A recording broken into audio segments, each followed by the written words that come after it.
just a bloke in a bar. What is up, ladies and gentlemen? Welcome to an episode of Bloke in a Bar. And do not forget, Bloke jerseys, brand new design. Never done this design before in any colour, and we're doing it in the OG colours. That is May the 4th. And before we get into this, guys, just want to give a quick shout out to Jasic McLaren. He suffered a spinal injury while playing Queensland Cup trial early this year for Burleigh Bears. And so I actually saw one of his videos come up in my feed, and it was quite emotional. So we just wanted to give a shout out to Jasic and keep fighting the good fight, mate. And in the show notes, there will be a link to donate to the fundraiser for Jasic. So, mate, keep fighting the good fight. Okay, let's just get straight into it. Face a bit of music, brought to you by our friends over at Sportsbet. Hammy, how we going, bros? I'm very well. Go Tigers. More on that, obviously, a little bit later. But, yeah, let's get into a bit of face the music to kick off. So, the first game, big upset. Dogs 32 defeat Panthers 16. Not many saw this coming, certainly on this panel, except for Roo. He had the Dogs head-to-head. $5.30 in the kitty for him. Seeing him nicely at the moment. Oh, my God. I think it's just about all I've got to cheer about, but I'll take that one. What was 13 plus? What are we 13 plus was $23. So well done if anyone had a crack at that. God damn. Yeah. Season ender. Oh, my God. Great display by the Dogs. Kempy, I've got here sucked into you particularly. You took Penrith head-to-head at $1.14. Take something very special to get Hey, we all $1.14. lost the same, bro. We all lost the same. We did, but that one in particular was embarrassing. All right, next game. Dragons 18, defeated by Manly 28. Kempy and myself, we had Manly minus 6.5. Long live Fosball. We're the only ones who got any points from that game. A little bit of love for Manly 13 plus from others on the panel. Not Poor to be. betting.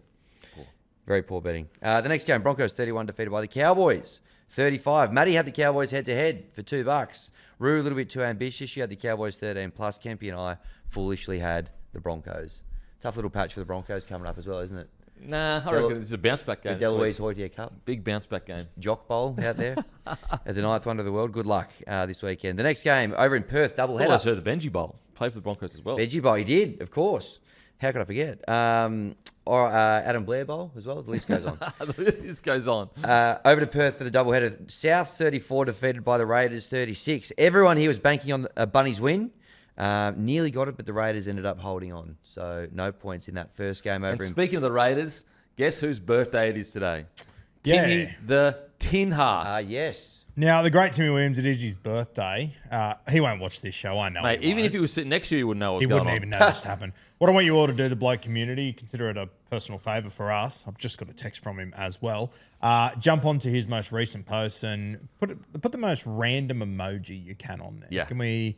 I'll announce it on Beers and Broke Evans. We'll find a winner this week and hand out a prize or something. But Boom. Timmy it'll rattle the shit out of him. It'll I have rattle no him? idea. I mean, he hardly he- knows how to use his phone, so it'll. Absolutely. I Hit him mean, for he 6. literally got hacked by some Nigerian prince last week. Yes. Last year, sorry. Too soon. Too soon. Apologies. Okay.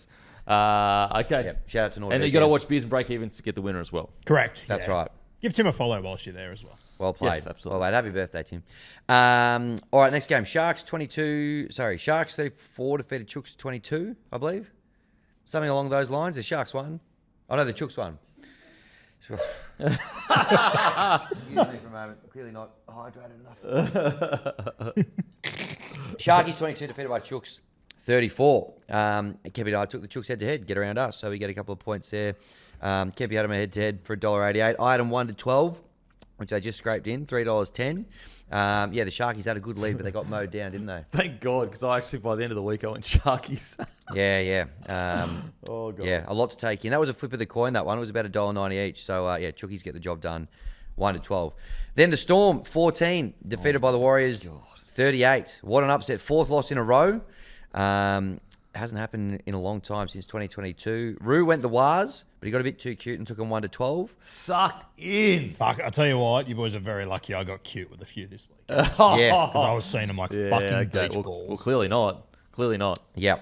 Been in pretty good form lately, the old Rue. So there we go. No points for anyone in that Storm versus the Warriors game.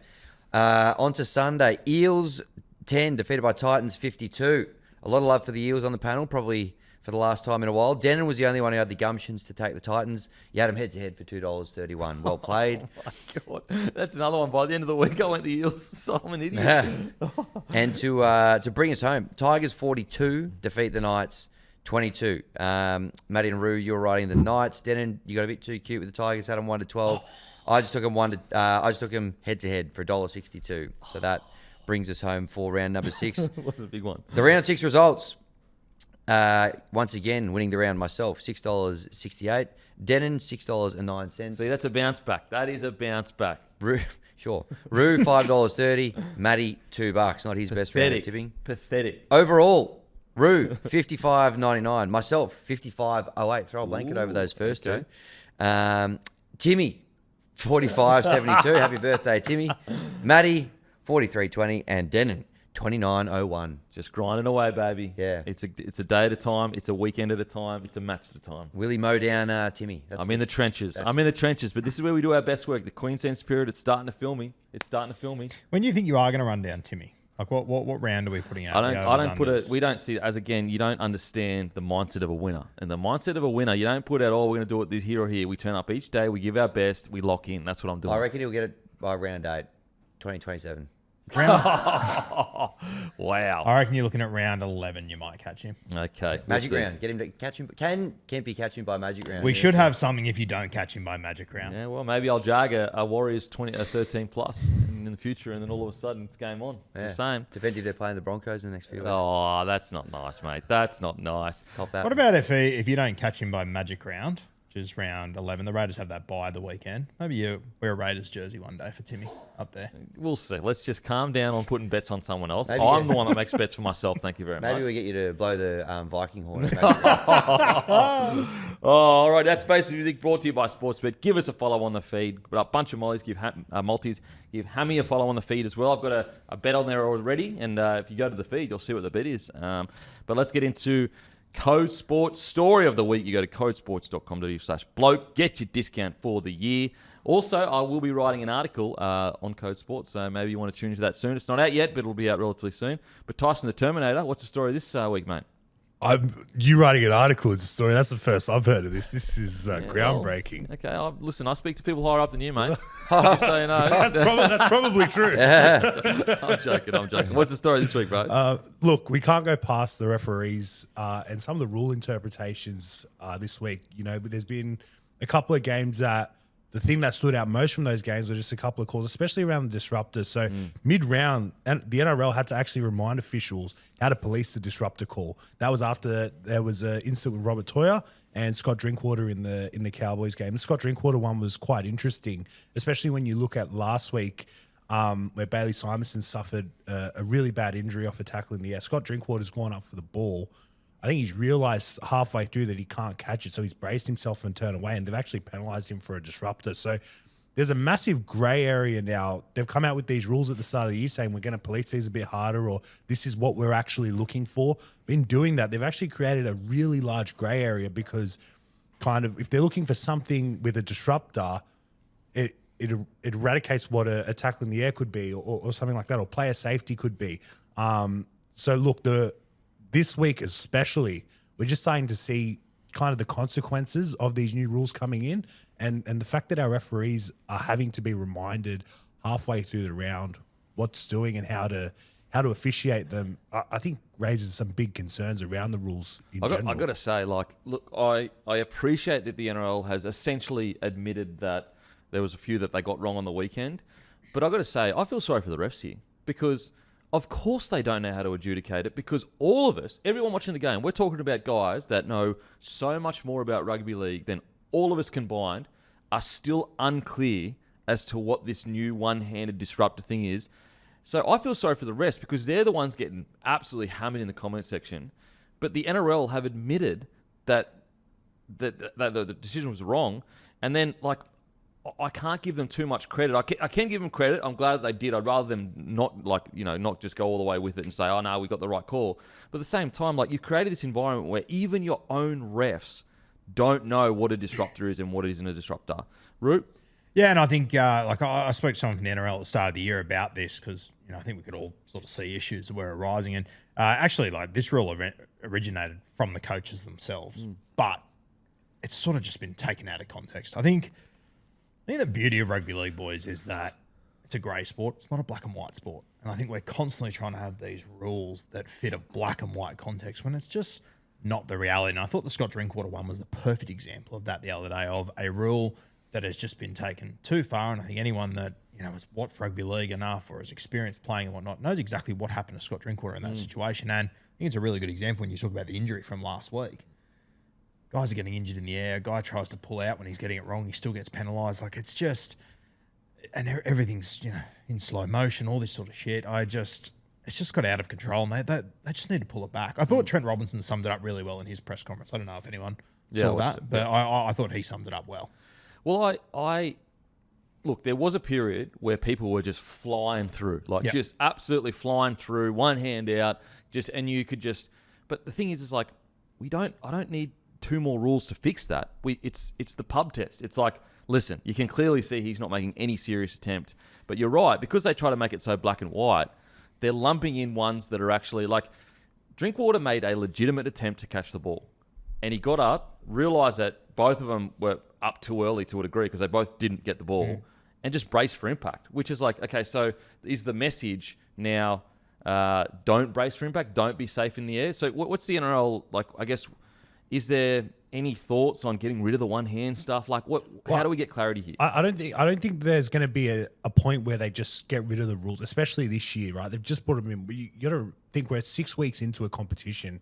These rules came in 6 weeks ago, and if you remember correctly, some of the rules are actually not brought in right until the start of round 1. There was all that debate in the preseason on these new rules, how they're going to be adjudicated and things like that. I think when it comes to the NRL, the next step for them will be clarity.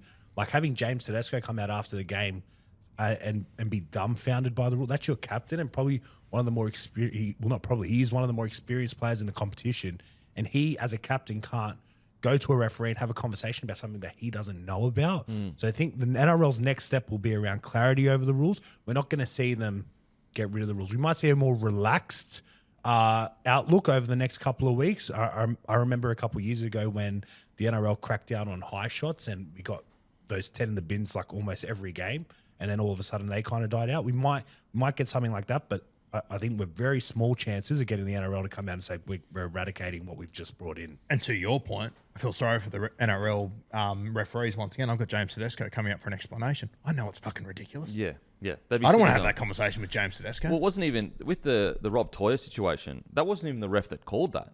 It was the video ref, and he's getting told, okay, black and white. The rule is if you touch him before the ball arrives, it's a penalty. And so that's not the ref or the video ref's fault. That's the NRL's fault. And so, like, as I said, I'm glad that they've taken a bit of a step back, or at the very least admitted some, incorrect calls. But I still can't feel that happy about it, because it's like you've put the refs in this position by overcomplicating something that didn't need to be this complicated. Like, I just think that the NRL, just because you were right yesterday doesn't mean you're right today. And what I mean by that is that, okay, yes, were all these rule changes a godsend 5 years ago? Yes, they were. Like, the wrestle was killing the game. And I love the aggressive nature in which we were making change to make the game more exciting. And there was this underlying idea of, like, we're trying to make NRL, rugby league, as exciting as possible. But that was what the game needed then. The game is in a new spot right now, and it's in a great spot. It's in the best spot it's ever been. I'm going to be honest. It really is. Yes, there are some issues, like I don't like the 6 again in the 20, all that shit. You guys know that, blah, blah, blah. However, to have the same philosophy now as you did 5 years ago probably isn't correct, because the game isn't in the same spot as it was 5 years ago. So this idea that we just need to be, like, for example, on one hand, we're saying we want the game to be as exciting as possible. Like, it's balls to the wall, tries all the time. But on the other hand, we're saying we essentially, the push at the moment is don't really go up and compete for the ball. Like, that's the underlying push here, because it's increased likelihood of injury potentially. Or at the very least, like, someone's not getting a fair go at it. I mean, look how far pressure on kicking has gotten. Like, there was a period where they brought that in, and it was like, yeah, for sure, like Joey and Thurston were getting absolutely jammed. But it's gone so far now, as a kicker, you essentially have a free kick. And it seems like if the NRL don't pull this back now, we're probably going to get, and I know it sounds dramatic, but it kind of feels like we're going to get to the point where you're going to get a free catch. And I know that sounds, but tell me this. If you said to a person back in the day that kickers would essentially be getting free kicks, they would have said you're being dramatic. That's too far. But, like, do we not all agree it's essentially a free kick? Well, during like play? I look back at, there was a try that Tanner Boyd set up a few weeks ago where someone shot out and he dummied the kick and went. The commentators lost their mind. I sort of sat there and went, is that even that impressive nowadays? Because he knows he's not going to Like, I can't believe kickers don't do it more. You know you can't get hit. Yeah. It's just not going to happen. It's probably a weird one for you to talk about because it was against the Broncos. But, like, that Tom Chester one was insane. This is the NRL. Tom Chester absolutely dropped that cold just because Shibasaki's within a metre of him. Like, that's crazy to me. Oh, it's that one was insane. And the reality is it probably decided that game. Well, You were up by 10 points at the time? We would have gone up to probably 12 points. Yeah. Sorry, you would have gone to 12. Yeah, yes, it would have correct, gone to 12 points. And with that, it's like this expectation that everyone going to catch a ball is going to be able to judge it perfectly every single time. Do you know how hard it is sprinting at full pace to judge? And, like, for example, they tried to say because he was looking at Chester, that means he has no intention of catching the ball. But if they actually spoke to a winger, if I'm sprinting down the field, I've got two options. I can sprint down the field just looking like that at the ball, and it's a brave run, but most likely someone's escorting me off the ball. Now, I know they pretend to say they've got rid of escorts, but come on. So if you're sprinting as hard as you can, you're looking up like that, it's an extremely unsafe thing to do because if you run into someone, boom, your body's jelly, you're done. So sometimes as a winger or a center or whatever, if you see a guy who's had more time and he doesn't have to sprint to the spot, the guy catching the ball, I can gauge my target off him. I just need to go, okay, he's standing there, he's not moving anymore. Okay, the ball's probably going to be landing there. So I keep running. And then at the last minute, I look up to where the ball's coming, and then I try to make the play. All Shibasaki's done there is he's gone, okay, that's where I need to get to. He's gone to jump. He's realized, okay, I'm not going to actually get this catch. And then he's pulled out of it, which is what they're trying to... It's like, on one hand, they're telling players to pull out of they're saying, don't touch the catcher. So Shibasaki does the right thing. He pulls out of the catch. It's the safest thing to do. But also, he's trying not to give a penalty away because it contradicts itself. He's saying, don't touch the catcher, don't balk him, don't fly through its vision. So what Shibasaki does, he realizes he's not going to make it. He pulls out of it so he doesn't touch the catcher. But then they say because he didn't follow through with the catch, it's a penalty. You know what I'm saying? It's two conflicting things. You're telling him not to get in the vision of the catcher, you're not to fly through, you're not to do all that. And then when he says, okay, well, I'm not going to do that, he also gets penalised because he didn't follow through with it. It's contradicting. And look, they've come out and said they got it wrong, but they've created the environment for this all to kind of happen. Like, I just think that this idea, like another one is, they say they're against escorts and going up with one hand or whatever. Bro, every short dropout, there's an escort and a one-handed tap back. But for some bizarre reason, in short dropouts, because it's a rule maybe they implemented, they never pull it up. They never, ever pull up any of that stuff in short dropouts. So I just feel like what's crazy about all this is like, we've complicated this for no reason. Like, we already had penalties to give away. Like, if you hit the catcher before the ball arrives, like, as in not with your pinky, like if you actually hit it, or like you're flying through and you're putting your hand in. To be honest, I don't even care if you fly through, put your hand in, as long as you don't touch anyone. But let's say you did. We already had a pretty good understanding of like that's a penalty.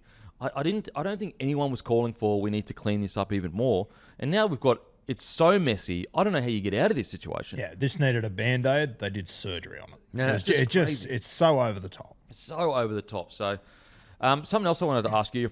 I didn't have a chance to speak to you before the show, so you may not have insight into this. But like, and I'm sorry to be a negative Nancy, or Debbie Downer. Shout out, Mum. But like, are they happy with these every game being like 44-22, 30-20? Like, I don't like every game being like that. Well, it's quite strange how we've got into this point, because I remember at the start of the year, and we've all had conversations about it, how close we thought the competition was going to be. I think the competition is going to be close by. Teams are going to end up on kind of similar amount of points, but they're a huge block. Like Tigers game yesterday, second v third, the Tigers put 20 points, like won by 20 points, and you can argue they should have won by more. So there's things like that. It's the game's so built on momentum at the moment that I think that's it has to go back to these rules, right? The rules allow teams to garner so much momentum, which makes it near impossible to track down. The NRL hasn't said, or I haven't spoken to anyone from the NRL that have said, look, we're not happy that there are these big blowouts. But Well, it's not even the blowout. Like, I'll cop a 50-4. It's the, like, every single game feels like even like the Roosters and the Raiders versus the Rabbitohs, like, they're like 34-22. I don't like me personally, every now and then a game like that is good, but if it's every single game where it's just try, like, I don't know. so you're saying you think the games become less defensive orientated it's and just more all attack. attacking orientated? It's just all attack. Like, back in the day, you know, there was there's a philosophy to suggest that attacking footy is the most entertaining part of rugby league, but I just beg to differ. I do think there is a part of defence that people really enjoy, and I know people say, "Oh, the purists enjoy that," but I think that too much of a good thing can make it a bad thing. And so, if you're scoring a try, like, what makes football, soccer, so popular around the world? It's this, like, build up of tension over minute after minute after minute, and then they score it. Whereas, like, with footy, I feel like we've gone, you know, the pendulum has swung, and granted, I want it to swing a little bit, but I feel like the pendulum swung all the way where a try sometimes in these games is nowhere near as exciting as it used to be, because we're seeing, like, you know, 10 tries a game, 12 tries a game. And I just feel like it doesn't feel as rewarding in some games when there's so many tries. Well, this is a direct result of, like I said, of those rules, right? The NRL wanted the game to be quicker. Thus the 6 against, thus moving the 20-meter mark for 6 against and things like that, right? So as a result, because the game's quicker, you're all of a sudden going to get more points because fatigue plays in, and fatigue on defense, as you know, is a killer in any team. And so you asked me, do I think the NRL is, not happy about this? Well, this is exactly what they wanted. They want fast games. Fast games mean more points. So I don't know if they probably thought in their mind that this could be, 20 to 18 games or things like that. But yeah, the 12-point differences and it being 22 to 30 or something like that. Like 44-22. Yeah, 44. Am I alone in this? And maybe I am alone in this, but, like, I don't mind that happening every now and then, but I feel like it happens every game where, like, it's 44-22, 34-20 or something like that. I don't know that I necessarily agree that every game is like a big blowout, 20-point gap, but there's definitely less defense involved, isn't there? Because even the tight ones... It's not the blowout that I'm talking about. It's the fact that it's like 40 to 34 is the score. It's the amount of points being scored. Yeah. That's the crux. So, there was a couple of close ones on the weekend, but they're up around the 70-point mark. So, Rabbitohs, Raiders, 34-36. Broncos, Cowboys, 31-35. Yeah, they're close games, but a lot of points being scored. It's not as much of an arm wrestle, more of a shootout. You don't like that kind of vibe. So, we'll go 32-16, 28-18, 35-31, 36-34, 34-22, 38-14, 52-10. 52-10 is like the most, like, normalish score, and then 42-22. And, like, I don't know, I don't mind that every now and then, but I feel like having just this shootout where it's like you score a try, or comes like rugby sevens. Yeah, I don't know. I feel like we're leaning way too heavily into, like, and the problem is that the more tries that get scored in a game, it gets to a certain point where the try is not as exciting because it's not as unique. It's not as rare. Just went to a completely random season, 2018. At the end of round 6, 3 teams had scored more than 40 points or more in a game. 9 teams have scored 40 points or more in a game this season. Yeah, that is a huge difference. And 2018, the 3 teams that scored 40 on the nose, not above that. We've had 4 teams, I think, score 50 points. And as we all know, every single team comes into every single season with the same emphasis: defense. It's what wins a comp. If you're not focused on that to start the season, pack it in already, and you've got 9 teams that have scored more than 40 points. The Titans are one of the weaker teams going into this round, and they just put 50 points on Para, like, quite comfortably as well. You never. I love that you pointed out 2018. The lowest teams in the comp of 2018 would never put 50 points on any team, whether it's the team one above them or like. It's a crazy stat. It's actually an interesting point that you brought up. Yeah, I feel like, as I said, I'm not saying I don't like these games every now and then where it's, like, fun and there's tries all the time, but a weekend of, like, essentially every single game is like what was the lowest top score? The lowest top score was 28. Just trying to think. No, 28.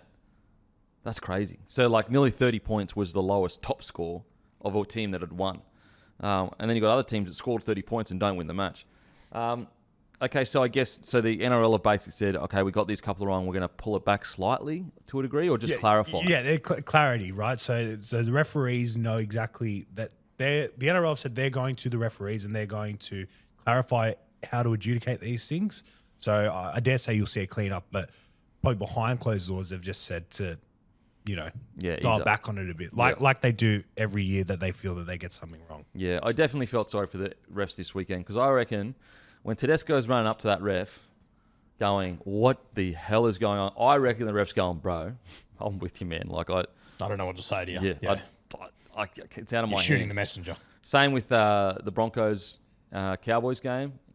I'm sure they're sitting there going, mate, this is what we've been told to say from the NRL. So, mate, that's the Code Sports story of the week. Go to codesports.com.au/bloke to get your discount. Thanks for joining us, Tyson. Appreciate it, mate. Cheers, Campy. Alrighty, it's time for the Team of the Week. Proudly brought to you by Bloke Jerseys. 2026 edition is coming May 4th. I've gotten so many messages asking when they are dropping this year. It's actually the most messages we've ever got before a drop, asking when do we drop Magic Round jerseys. It is May 4th, guys. We're going the OG colours and a design we have never done before. I'm wearing it right now. Absolutely love it. Okay, the Team of the Week is as far. And I tell you what, the Team of the Week was so freaking hard this week. So if you've got something different, totally understand. Okay, at fullback, we got Kinney. On the wings, we've got Philip Sammy and Marky Mark. Sasungi and Chester in the centres. Harris Tavita at 6. Galvin at 7. Taumalolo in the front row with Vaimunga in the front row. Api Coruscant at 9. Jacob Preston on the edge. Lukey from the Cowboys on the edge. Alex Twal at 13. Terrell May at 14. Harry Hayes at 15. And then we've got McKaylee and rounding out with Big Tino Fa'asuamaleaui. So that is the Team of the Week, guys. Proudly brought to you by Bloke Jerseys, dropping May 4. Set your alarms. Limited. This is the most limited numbers that we've ordered, I think, ever. So trust me, guys, if you want them, set your alarm because they're going to go quick. Okay, let's just get straight into it. The round 6 review. The Doggies defeat the Panthers 32-16. Season-defining victory. Yes, were the Panthers at the best? No, not necessarily. However, they still were the Penrith Panthers. For me, this is a season-defining victory for the Dogs. I thought they were absolutely phenomenal. This is the Dogs that I thought I was going to see round 1. Super fast line speed, aggressive. Their attack, while still not it's not Brisbane Broncos level or Cowboys level or whatever, it was good, it was solid, and it was built off the back of getting to certain points on the field and isolating specific players, which is just, that's all they need. They've got the defense, they've got the systems. Outstanding win from the Bulldogs. Roo. This was my pre-season predicted grand final, and I remember looking at it last week, seeing a 17.5 start and going, you dickhead. And I walked away from this game thinking, maybe there is still something here. I still think Canterbury can make a really good fist of this season. I think this was obviously their best performance of the year. They were incredible. I am keen to see, if I'm honest, how they go next week, because I think this will take a lot out of them. I think they've got Parramatta next week, so probably works in their favour. But yeah, Canterbury, I'm still not sure if all of their problems that I've had over the last few weeks are solved realistically. I don't think you throw out a 20-game sample size because of one cracking game, so plenty more to see, but ticked all the boxes they needed to here. I thought Tupanua, boys. He's been a good signing. Like, once you get Leo Thompson back into this side, you got Tupanua through. Well, he's back this week, isn't he, Leo? Is he really? I think. Yeah, I think he's a bit further away. I thought he was this week. My bad. But they have. I think Gus has said that they're expecting him back a little bit earlier, so might see him in the next few weeks. But I still think Canterbury. I think they can still put this together and really give this competition a shake this year. Well, I think if you bank on Lockie Galvin continuing to improve, because I felt like the Lockie Galvin we saw against Panthers, he'd straightened up his attack, and they weren't trying to score. We'll get to the details, but Hammy, what do you think, mate, about the performance of the Dogs? Outstanding. I certainly didn't see it coming. Don't think anybody did. To 13 plus them as well. We touched on that. That was $23. Like, they were just so good through the middle. Which freed up guys like Lockie Galvin to he probably had his best game, I think, for the Dogs since he's gone there. So good on him. I thought he played really well. Bronson Cherry, I thought, came in as well and did a really great job, which has put him in a bit of potentially a tough spot there at the Dogs. But they were, still not absolutely humming or at the best like we've seen the Dogs over the last few years, but still very, very impressive and a huge upset win against a team that was humming and no one was coming anywhere near. So credit to the Dogs. Like they've definitely got the talent there. If they can play somewhere near their best, they're going to go a long way in the comp. Well, you're right. What's weird as well is like if you had to set the Dogs win 13+, you would have said they played perfectly. But they actually had 15-minute period after halftime where they were terrible. So imagine if they can clean that up as well. Like, so the ceiling for them is quite high. But just on the Sherry situation, I thought it was super interesting. So obviously, just a bit of history, guys. Last week in the press conference, or was it last week? Anyway, Serraldo comes out and says we put on O'Sullivan because his communication is really good and Critter is a big communicator. Gus Gould comes out and says, Serraldo wouldn't want me to say this, but it was actually because the doctor, implied that Critter would be back, and if we had to put Sherry out there, then that's then we can't get O'Sullivan on to. So there was all this convoluted reason as to why. But then people talk to Serraldo in the press conference. They ask him, about Bronson Sherry's performance, and he specifically brings up Bronson Sherry's communication and how good it is and how much it's improved. And I thought, geez, that's interesting that he's almost. It seems like he's almost doubled down on his point that one of the things that Sherry needed to work on was his communication. And I guess backing up what he said last week as to part of the reason why I didn't put him on. I thought it was super interesting that he brought up his communication. Yeah, I have no idea. They won, so that changes everything. Yep. But fuck, I find it personally very weird that Bronson Sherry hasn't been on a 6-man bench in 2 weeks. He's there last week. They have the opportunity to put him on at left centre. They don't put him on. They get criticised from pillar to post for it. And then this week they put him in there against the Penrith Panthers. They won. It changes everything. But I'll be honest with you, I thought they sort of tried to send him to the Wolves last week. Makes no sense to me. Why would you put Sean O'Sullivan on the field last week? The other thing that Gus said was that, if something happened to our hooker or a halfback during the game, we wanted to have Sean O'Sullivan activated. I'm like, is Kurt Mann playing hide and seek out there? He's one of the most versatile blokes in the competition. You've also got Jamin Salmon who grew up playing in the halves. The whole thing just doesn't make sense to me. And credit to Bronson Sherry because he came out and had a really good game. Yep. Could it be because O'Sullivan came on and struggled a little bit and he was like, okay, maybe he's not ready to take that spot? And so that's what got, O'Sullivan had his opportunity, didn't play, they leaked a few tries through there, maybe that, and then that's why, do you think? I mean, he's had a season to think about this, though. It's not like this is just a sudden thing that's popped up overnight that he had to make a split-second decision. He's been working with Sean O'Sullivan all pre-season. They've had him sort of prepped to eventually do this role at some point, whether it was through injury, form, whatever it might be. I just find it strange. And, when Sean O'Sullivan's on the field, a few tries went through there, 100%.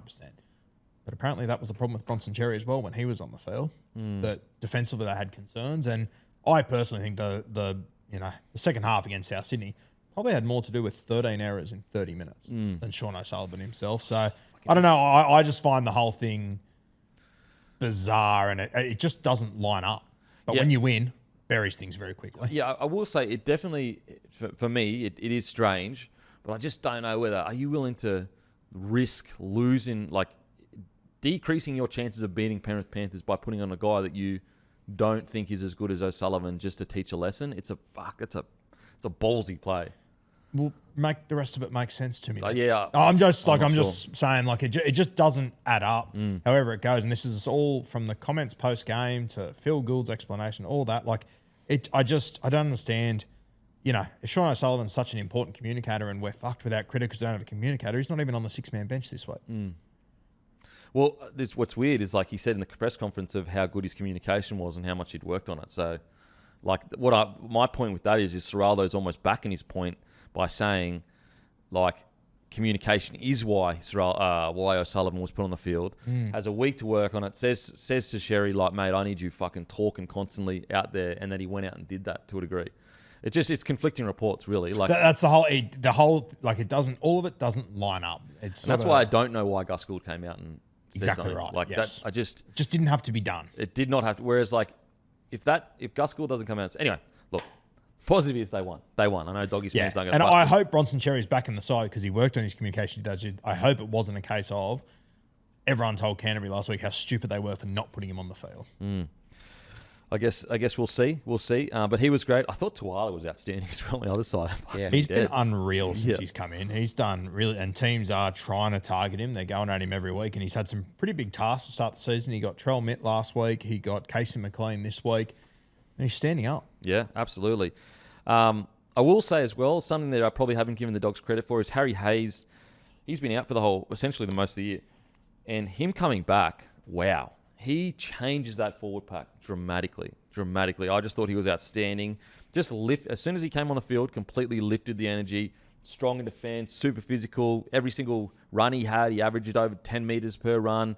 They really missed Harry Hayes. Yeah, big time. And to their credit, a lot of Canterbury fans I've seen in comments over the last few weeks did point out that when Harry Hayes isn't there, it is a different football side. He's played 3 games this year. They've won all 3 of them. Yeah, which is... I probably didn't give him enough. Like, obviously, I'm a fan of Harry Hayes. I think he's a good player. I just didn't know if he was that impactful for the results. But, I mean, the facts speak for themselves. Who stood out for you, mate? Yeah, I think, I touched on Lockie Galvin before. His combination with Jacob Preston really coming along nicely on the right side. When Galvin was at the Tigers, a lot of his best work was sort of on the left-hand side of the field. So, a bit of an adjustment there. But those guys are really humming at the moment. 3 line breaks for Jacob Preston. They're just combining really well on that right side. Obviously had the try as well, so that's really starting to gel and cause a few headaches for good teams like the Penrith Panthers. Well, that's our service of the week. Ashley Mazda's service of the week. It's Galvin to Preston, and I do think that that's something. Now he has quite a while at the Dogs now, but to be fair, he did spend a lot of time on the left side at the Tigers.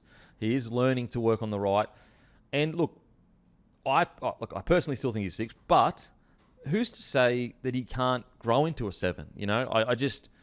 He has all the assets, he has the all ability. I guess passing, he'll probably need to improve a little bit in that sense to be an NRL level 7. But on the weekend, all he has to do is keep it pretty simple. If he keeps it pretty simple, I really liked the fact that what they were doing was they were getting to a corner, and what Penrith like to do is they like to jam up and in, especially if you're spinning it from corner to corner. Panthers, what they'll do is you'll see Nathan Cleary almost come in and fold in and almost dare you to kick over the top, which a lot of teams won't do because it's so risky. And what I liked about what the Bulldogs would do, they'd set up this full length of the field play, but they would just tip onto a front rower in the middle of the field. And what that did is that Nathan Cleary, because they fold in that outside edge defense to try and, because if let's say Nathan Cleary, they do the whole play, Nathan Cleary lands on the guy out the back, tackles him. It completely stops the momentum of the attacking side because everyone has to get back behind the ball to do another set again. And so what I liked about this is that the Dogs identified this and just tipped on into a middle forward in the middle. And so Cleary races out, gets past the ball. But now, because he's past the ball and first of all, the play the ball is quick here, but also the tackle's already happened, he's going to get back 20 metres and go again. And they were finding a lot of joy with that. And I think it's actually part of the reason why Blaze Talangi and Casey McLean struggled as much as they did, because they're exactly the same. Usually, if there's a long shift, they'll just get up and shut it down before it gets there. But this little tip-on, what was happening is that they would tip onto that front rower, and then Galvin would go at speed, flat foot, on the front foot at Talangi and McLean, who didn't have an opportunity to get off the line, and they were basically trying to defend on the back foot. And so if he can continue to do that, Lockie Galvin, and have game plans like that and execute game plans like that and straighten up his attack, maybe he can be the 7 for this year. Yep, maybe he can be. Once again, I want to see more of it. We have seen so much of it not working that I just want to see more of it from him, realistically. For sure. The only thing I would say is he is 20 years old and he really has only been at the club as a 7 for, what do you reckon, 15 games maybe? 14 games? The only thing that's putting pressure on Galvin is the fact that it looks like the Bulldogs want a premiership now. If the Dogs said to me, we want a premiership in 3 years and Galvin is the 7 and we're going to build him to that 3rd year, I would actually back him in to learn to be that 7 in that 3-year period because I just think he's so talented. But it's more the worry, I guess, not worry, but I guess the question I have is how quickly they want him to be a 7. Yeah, and I mean, if it wins, it wins. Fantastic. Yeah. I just think Galvin's such a talented kid that I feel like it's a bit of a waste of his talent just trying to simplify his game down so much. Once again, you saw what Toby Sexton did in that position last year. I think Sean O'Sullivan with a good, amount of time there could play a similar role, and I think that Mitch Woods will play a similar role. So I think it will eventually be Galvin at 6, Mitch Woods at 7. But I just, as much as it could work, I just think he's too talented to be playing such a simplified role for what Canterbury could get out of him throughout his career, whether he's going to be a 7, 6, 13, whatever the fuck it is. He should be one of the best of the game at whatever it is. Mate, I thought he was so good on the weekend. And I got to give Galvin credit, And look, okay, the noise leaving the Tigers, part of it was the Tigers, part of it was self-inflicted, part of it was, the hype around this young kid. Regardless of whose fault it was that there was noise, and he's 20 years old. He's shown a lot of mental fortitude to just keep fucking turning up, keep digging in. Whether he's a 6 or 7, it's kind of almost irrelevant. Like, as long as he keeps having a crack the way he is, I just think it will work out. So I'm more of a believer in this Galvin Burton thing after that performance. Obviously, we need to see more. But look, you can only go of what you see. And I thought they looked really, really good against the Panthers. 71 touches for Galvin. Wow. And look, maybe Serraldo is seeing that and saying, if I put him at 6, he's not going to have 71 touches. And so 7 is where he needs to get all those touches. But yeah, look, it was a great performance from the Dogs. I thought there was so much more. Also, the try-saving tackle on Tracy, on Garner. Like, that's the second in 2 or 3 weeks where it's been one-on-one, by the ankles, outstanding from Tracy. I thought Kickout was running with purpose. We haven't seen him run in a very long time. Yeah, he looked as good as he's been in a while. Yep, Sure. Yep. What do you think of the performance from the Doggies, Matty? Oh, you're editing right now? Yeah. Right. But yeah, the service of the week was Galvin to Preston, and just that beautiful. So Preston all night long is hitting this hard unders line, and Talangi's doing his best. He's a young half being targeted, and so by the end of the match, Talangi goes, okay, this is what I need to do. I need to overcommit and just get my whole body in front of Preston to do whatever I can, and if I have to be a speed bump, I'll be a speed bump. So Talangi does the right thing. And so what does Preston do? He hits and spins around away from that inside shoulder and cuts through. And it's just like a beautiful, beautiful play. And I got to say, that Galvin-Preston combination, it's getting better. It's getting better each week. It might become one of the more damaging back row 7 combinations in the competition. That's just beautiful. The way they stripped that apart and the amount of times Galvin would hit Preston, quick play the ball, boom, straight on the front foot again down the short side. It was a beautiful combination. Does he play Origin this year? Preston, I think now with Liam Martin looking to be out for 6 to 8 weeks, I think he probably does. He's got to be the guy on the right edge. Yeah. Well, and then Hudson Young maybe on the other one, because Hudson Young also had a fucking massive game on the weekend, potentially. Yes. Yep. Depending what happens with Angus bench. Crichton.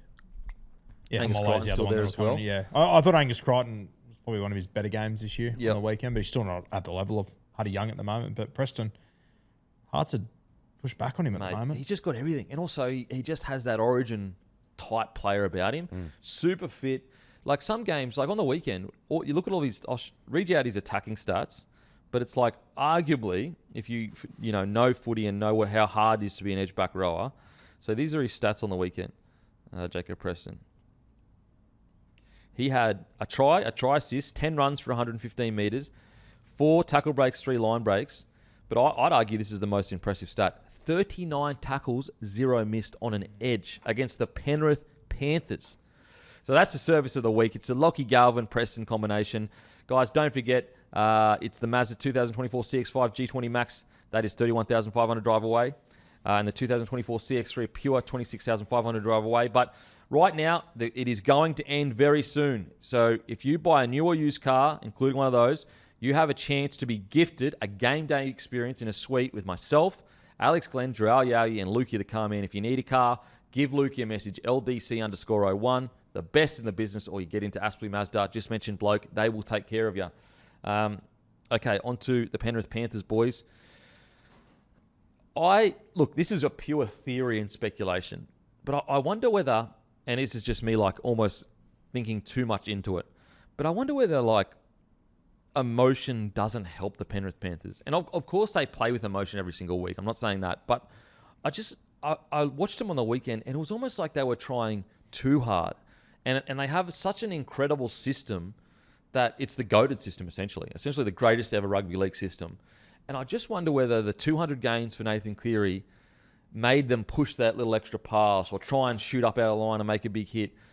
Even guys like Isaiah Yeo were making errors. And And you go back to some of his milestone games. He's actually only won one of them. Now, granted, they were against pretty tough sides, so it's understandable. I don't know. I wonder if they just play with a bit too much emotion because they cared too much. And because the system is so good already, it's almost like overkill to a degree. Like the errors that they had, I think they ended up completing it like 69%. Like, obviously, we'll get to the target, which was Talangi versus McLean, and McLean and that area of the field. But it wasn't just them. Like, even Nathan Cleary, like, there was a period in the game where the game was on the line. He was going down short sides and grubbering. And maybe he'd been given note about, Connor Tracy is really deep or something. But I don't know. I just wonder whether, like, high emotion and that system don't actually, like, they're so clinical. They don't need that extra offload. They don't need that extra big hit. I'm not sure. Boys, what do you think about the Panthers this game? Mate, you equally could be spot on or outthinking the room. Yeah, probably. I don't know where it sits. I sort of personally thought this game just had more to do with the pressure that Canterbury put on them. I thought they really came out. Their middles aimed up early. I thought, as you said, mate, Penrith were quite frantic, and it was the guys that you don't expect it from. The Nathan Cleary's, I thought, Isaiah Yeo standards, he had a shocker, really. Bizarre. Like I couldn't believe what I was watching. And whether it was just the pressure Canterbury put on, the 200-game milestones, but like without going into it, I would imagine they've dealt with a lot of fucking milestones before. So, but like it's Nathan Cleary, maybe. Yeah. Once again, I got no idea. I think there's every chance they win their next 3 games, and we don't even remember this performance in a month's time. But I don't know how you read into it, but I'll tell you what, if I was the Dolphins next week, sitting on a bye this weekend watching this, I'll be sitting there going, fuck. Yeah, it's going to be What do tough. we do to deserve this? Like, it's going to be tough. I will say, I do think there are some little things you can take away from a game planning perspective that the Panthers, like what I spoke about in regards to that short tip onto a middle forward to go again. I think against the Panthers, you've got to be always thinking, we score on the next play. We don't score on this play. And what I mean by that is like, they already have systems to deal with essentially everything that is like any wide plays you have. They've got a system to deal with that. What they don't necessarily, like what no system can deal with, if you get a quick play the ball, like essentially no system is ready for that. Like you really can't, you've got to just make the tackle one-on-one. And I just wonder whether teams are going to start looking at that long shift, hit the middle, go again really quickly. Because like the Penrith Panthers are so good. If you do a long shift, they just jam in.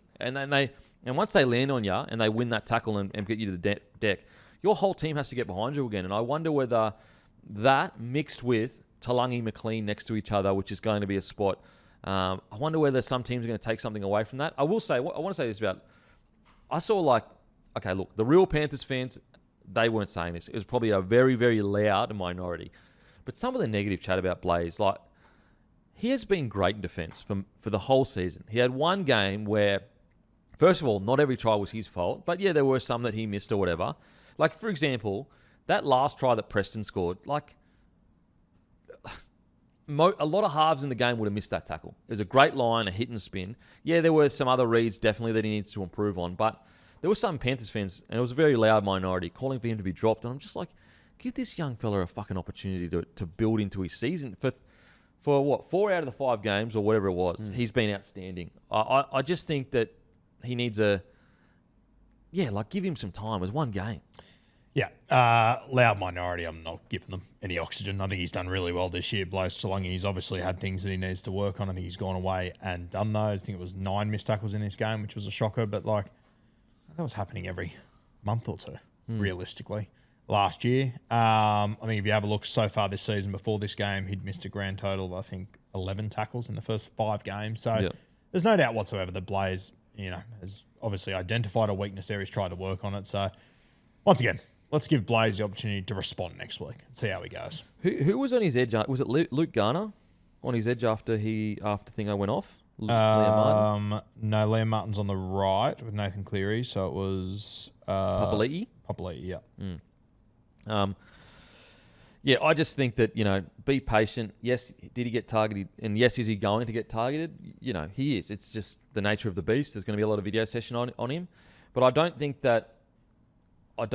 other teams are going to be as good as the Bulldogs were at creating that environment that was really tough for McLean, Papali'i, and it's not just him in isolation. You know, he's got an edge back rower too. He's got McLean outside him. It's not just him that creates those environments. And I think as well, like, you need to remember as well, that edge was thrown into disarray early when Casey McLean was sent to the sin bin too. Yes. And like, you know, I think it is something that we forget when we with this side as well, that, you know, when you look at that edge, you know, all these guys, they're so talented. They set a high bar, but, you know, you've got Casey McLean, who's a teenager.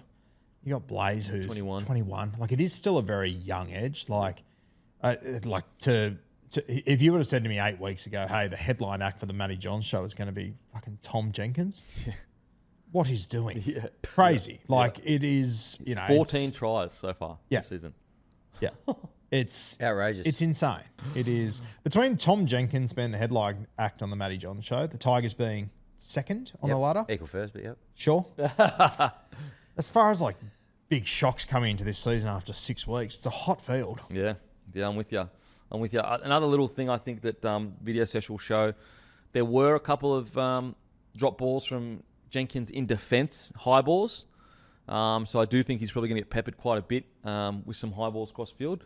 What do you think about me personally? Like, in a whole, I just think it's one down week. I really do. I think they're going to come out firing next week. Yeah, I'm not reading too far into this Penrith game. I agree with you. I think they absolutely give it to the Dolphins next week. What do you reckon about the Panthers? Mate? Yeah, just not a very Penrith Panthers-esque kind of performance. There's a lot of passes hitting the deck, a lot of kind of scrappy play from guys that are usually very silky and crisp with their skills. Cleary and Yowie probably had very quiet games by their standards. Interesting, Nathan's 200th as well. Would have thought they might have been a little bit more up for that to try and, you know. Do you agree or disagree with my theory? Or at least, is like, again, I know it's pure speculation and it could just be bullshit, but I almost felt like they were 2 up.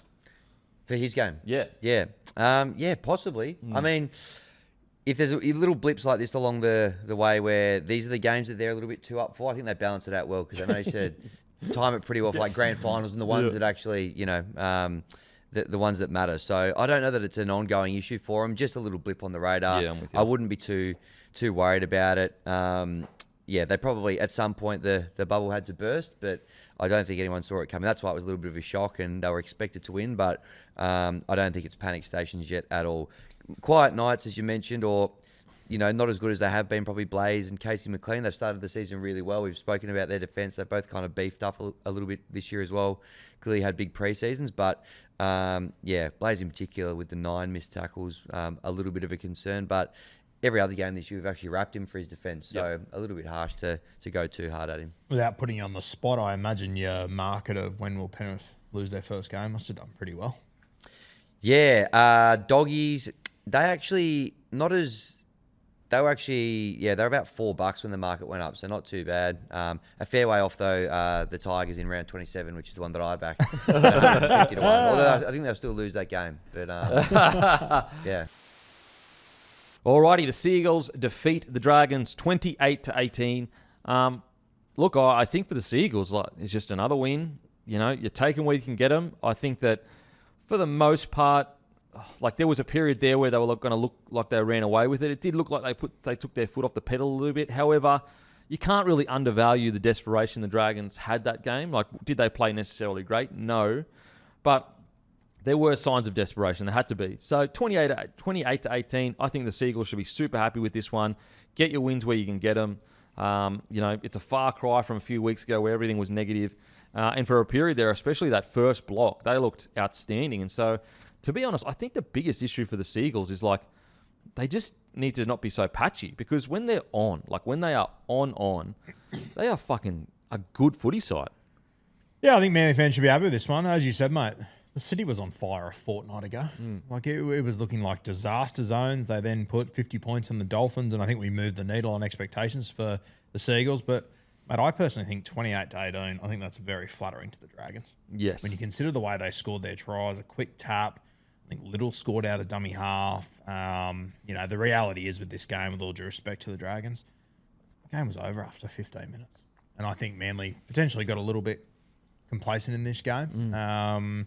But yeah, if I'm a Manly fan, I'm more than happy with this performance. They just look freer. I don't know what it is. Like, it does seem that the Anthony Seibold game plan, whether it's, you know, works or doesn't work, I'm not making. I mean, it looks like it doesn't work, but it does seem quite restrictive because the way they're playing at the moment, they seem to be far more confident and just, and maybe it's not actually all the game plan, but it does seem like some of the game plan was restricting some of their players to be at certain points at certain times. Yeah, and you and me sort of said this as soon as the decision came in. We thought they'd win 3 of their next 5. I reckon they're a good chance to beat the Cowboys. I think they'll beat the Eels next week. And then I do think reality will start to set in. I think that what they're doing right now, they're getting an instant response. They've won 2 games in a row. I still don't think they'll play finals footy. I think it will catch up to them eventually. But as you said, mate, I think it's just like a weight's been taken off their shoulders. They just look freer. And as I said a few weeks ago, like realistically, when you look at this side, it might be the best team on paper to have an interim coach. Yeah. With the players that they have got between Turbo, like that back line alone. Well, it's easy for us to say, but like, if there's one team you almost want to go, listen, I'm going to trust Tommy Turbo. I'm going to trust Olakau'atu to know when they need to get the ball. Yeah. Like, it's almost the Manly Seagulls. Yeah, I mean, like, as I said, I think, when you look at interim coaches that come in, like, personally, I think if they sack Flanagan this week and a new coach comes in, I'm not convinced this Dragon side will get an instant response. I'm really not. But this Manly Seagulls side, when they're playing their best, they are playing a free-flowing style of footy where they move the football from sideline to sideline.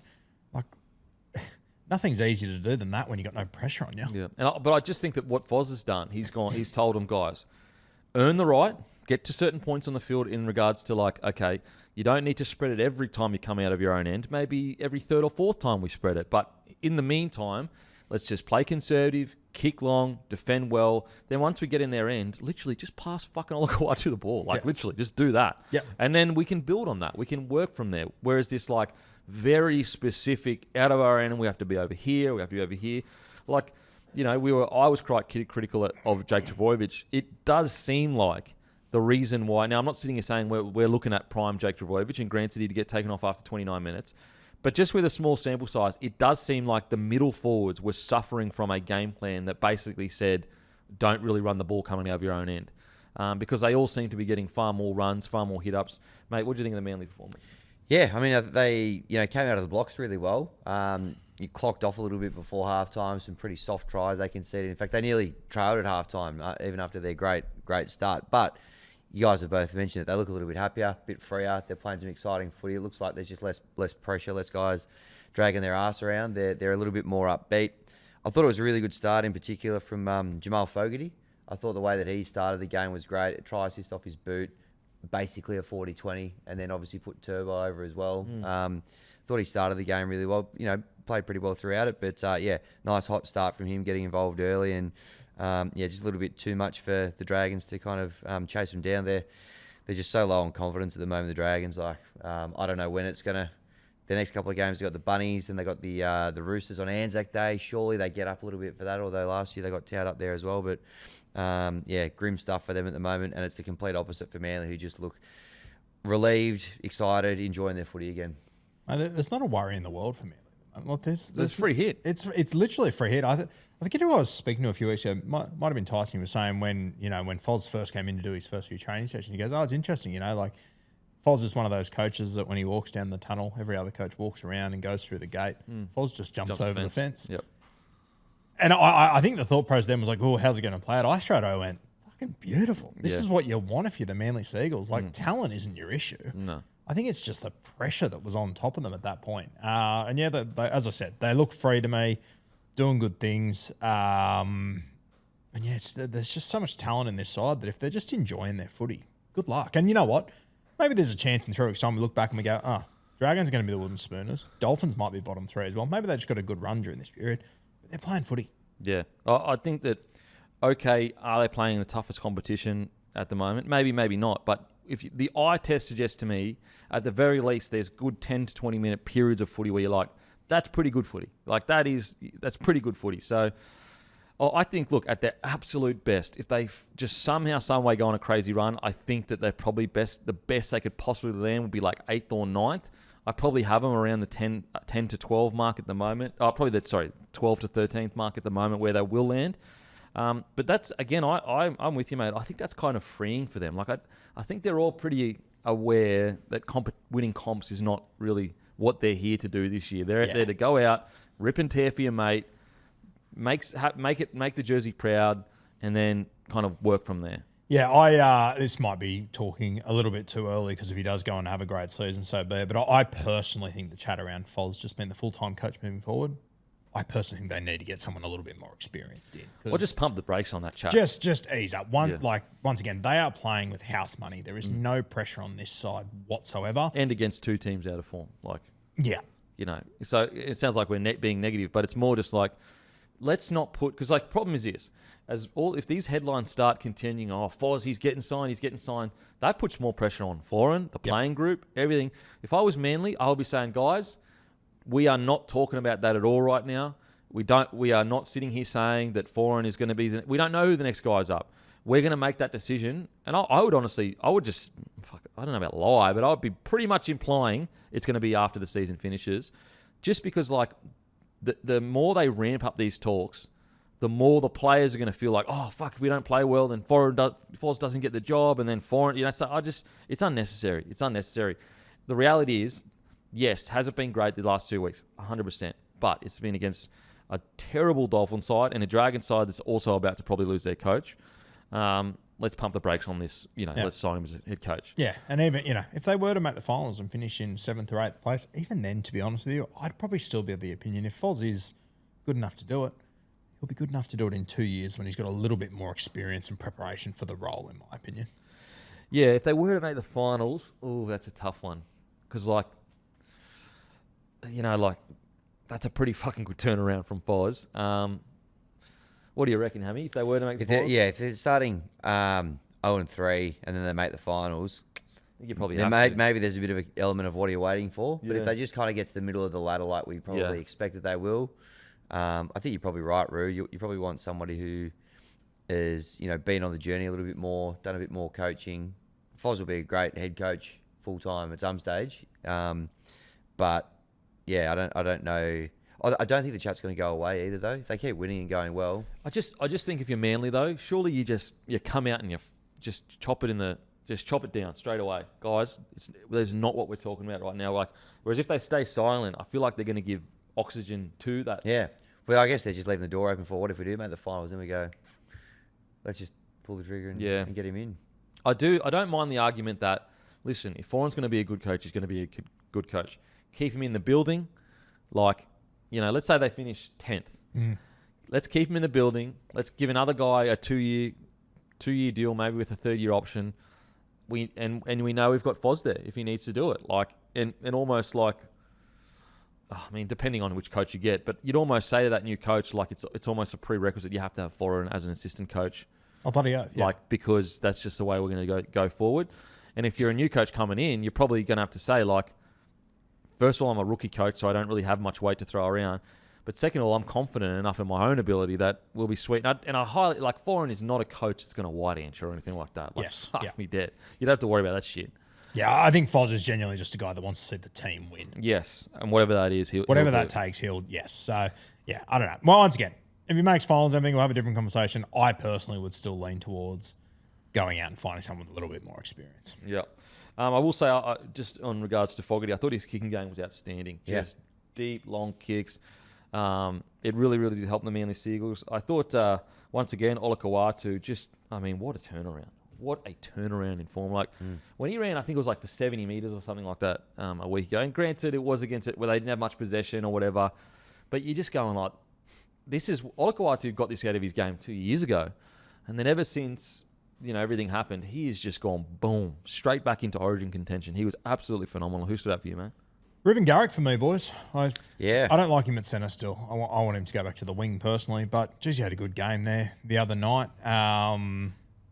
Are we assuming when he goes to the Roosters, he'll be back on the wing? Assume. So you got Billy Toya, Smith. Billy Smith, Hugo floating around. He's got so many injuries, unfortunately. Billy Smith. It's like Yeah, but I mean, you're going to have to replace Mark. You might have to replace Daniel Tupou if he calls it. I think he's going to the wing. I think he'll go play on the wing, and I think he'll excel there again. Yeah, okay. Yep. Hugo that can jump in the centres. Yeah, I didn't mind Hugo. If I'm being honest. He did well. Pretty good. But yeah, I still think Ruben Garrick's best position is wing, personally. But I thought this was one of his best games in the centres.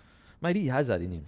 He has games like this relatively often. He was actually in my team of the week, but some of the other guys just played so unbelievable that I kicked him out. So, yeah, I thought Garrick was outstanding.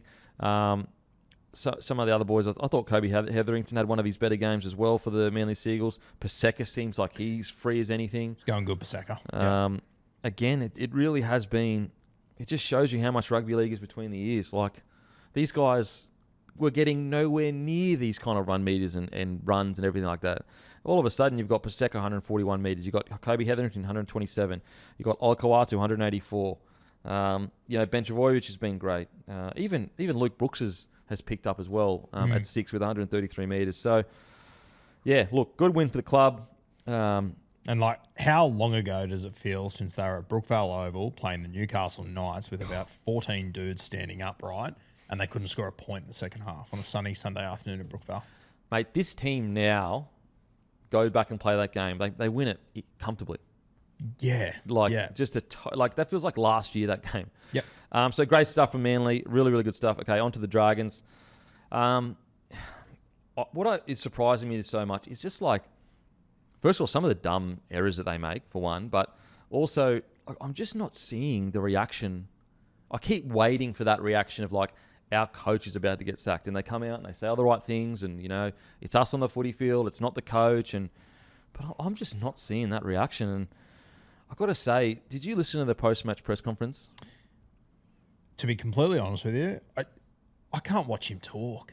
It's so sad to watch. I got to be honest, like, I understand him feeling this way for sure, but I just feel like as a coach, you're supposed to be leading these guys right now, and this body language and this, I'm not discrediting him being upset and hurting. It's great, but at the same time, like, some of the things he said, like, for example, he said, I'm paraphrasing, but like, a few of these games, our outside men just haven't executed, and it's like, how are you feeling if you're an outside back and your coach is throwing you under the bus like that, basically blaming you for the losses? And then there was another period in the interview where he said, pretty much like, did we have the class to win? Like all these little things he's saying, he's saying, like, instead of saying we, he's saying me. Like, there's a separation between him and the playing group, and they're playing for me, and I don't know. I just think, look, it's very easy for me to say I'm not under the absolute pump. Shane Flanagan, all these headlines, all this negativity. I will never know what it is to feel that pressure, but I've never been a fan of it should be we need to do this, we need to do that, and I just felt if you listen to the press conference, some of the stuff he said, like, he essentially threw the outside backs under the bus, and then also said essentially we didn't have the class to win, and Tommy Turbo was the difference, and it's like, oh God, I don't know. Me personally, when the chips are down, if you're a playing group, hearing that, it wouldn't instill me with confidence. Yeah, fair. He just seems totally rattled to me, and just sort of without an answer. And you know what, like, to their credit, they had a few injuries in this game. Moses Sully got hurt, Tui Pelotu went off early, all that sort of stuff. But I personally thought the Dragons showed a little bit more ticker this week than what they have in previous weeks. But they're still just not even getting close, realistically. As I said, quick tap for a try out a dummy half, which, all tries are worth the same, sure. In my opinion, they're not, realistically. And, as it speaks about the outside backs, like, I mentioned it last week on the show. Why did I can't work out why Val Holmes and Sully swap sides in the first place. He moved them back this week. But why it took this long? Like, for me, looking at that Dragon side last year, the last thing that was a fucking problem were the two centres. I'd say they were the shining lights last year. And with all due respect to him, no shit, your outside backs are letting you down. You swap sides with them. Like, Setu 2 was unreal in Las Vegas when he came back. All of a sudden, he's third string. Yep. And he comes back in, and granted, did he drop the ball just before halftime? He did. He still ran for 220 metres, 76 post contact, 7 tackle breaks, 2 line breaks, 5 tackles, 0 misses. Like, I don't know. I just didn't think it was... I didn't think it was fair on the playing group to kind of single... I just... In those situations, I'd much rather a coach be like, we this, we that, instead of this, we didn't have the class. Like, mate, you're playing another team that was predicted to win the Spoon. Like, you're not playing the Penrith Panthers. Like, yeah. Something that frustrated me in this game, and I get it. They're struggling for points at the moment. But, mate, I feel like Luciano Leilua was playing second row, halfback, 5'8", and then he popped up at right centre at one point as well. Like, their entire attack is through him at the moment. He's calling plays on the edges. Yeah, he's working his backside off. And credit to him. But if that is what your football team is built off, that's crazy. Yeah. I will say his brain explosion to kick that ball, I'm just going like, what is happening? Insane. But for him to be in, I think that's the mindset he's in at the moment. Though. I've got to try and make something happen. Nothing else is happening. And these guys are throwing me the ball on fourth tackle. And I'm telling Val which line to run and where Sloan needs to be. Like, he's playing 3 positions at the moment. I've got to say, like, I've been a big defender of Kyle Flanagan. I think he was solid last year. I think he's been playing for about what you're paying him. And look, he is coming back from a head knock, but I thought he was pretty poor on the weekend. Yeah, he was poor. Yeah. I thought Atkinson had some moments where he looked a little bit more comfortable to me running the football, but it's... And I mean, far between. Yeah, the reality was this was never going to be solved in a week. Whether they've got multiple weeks to solve it or not, I'm not too sure. What'd you make of Sloan? I actually thought, ball in hand, he had a crack the other night. Well, like, yeah, but he still has this, like, I think they were under the pump. The game was on the line. Second tackle, dropped the ball.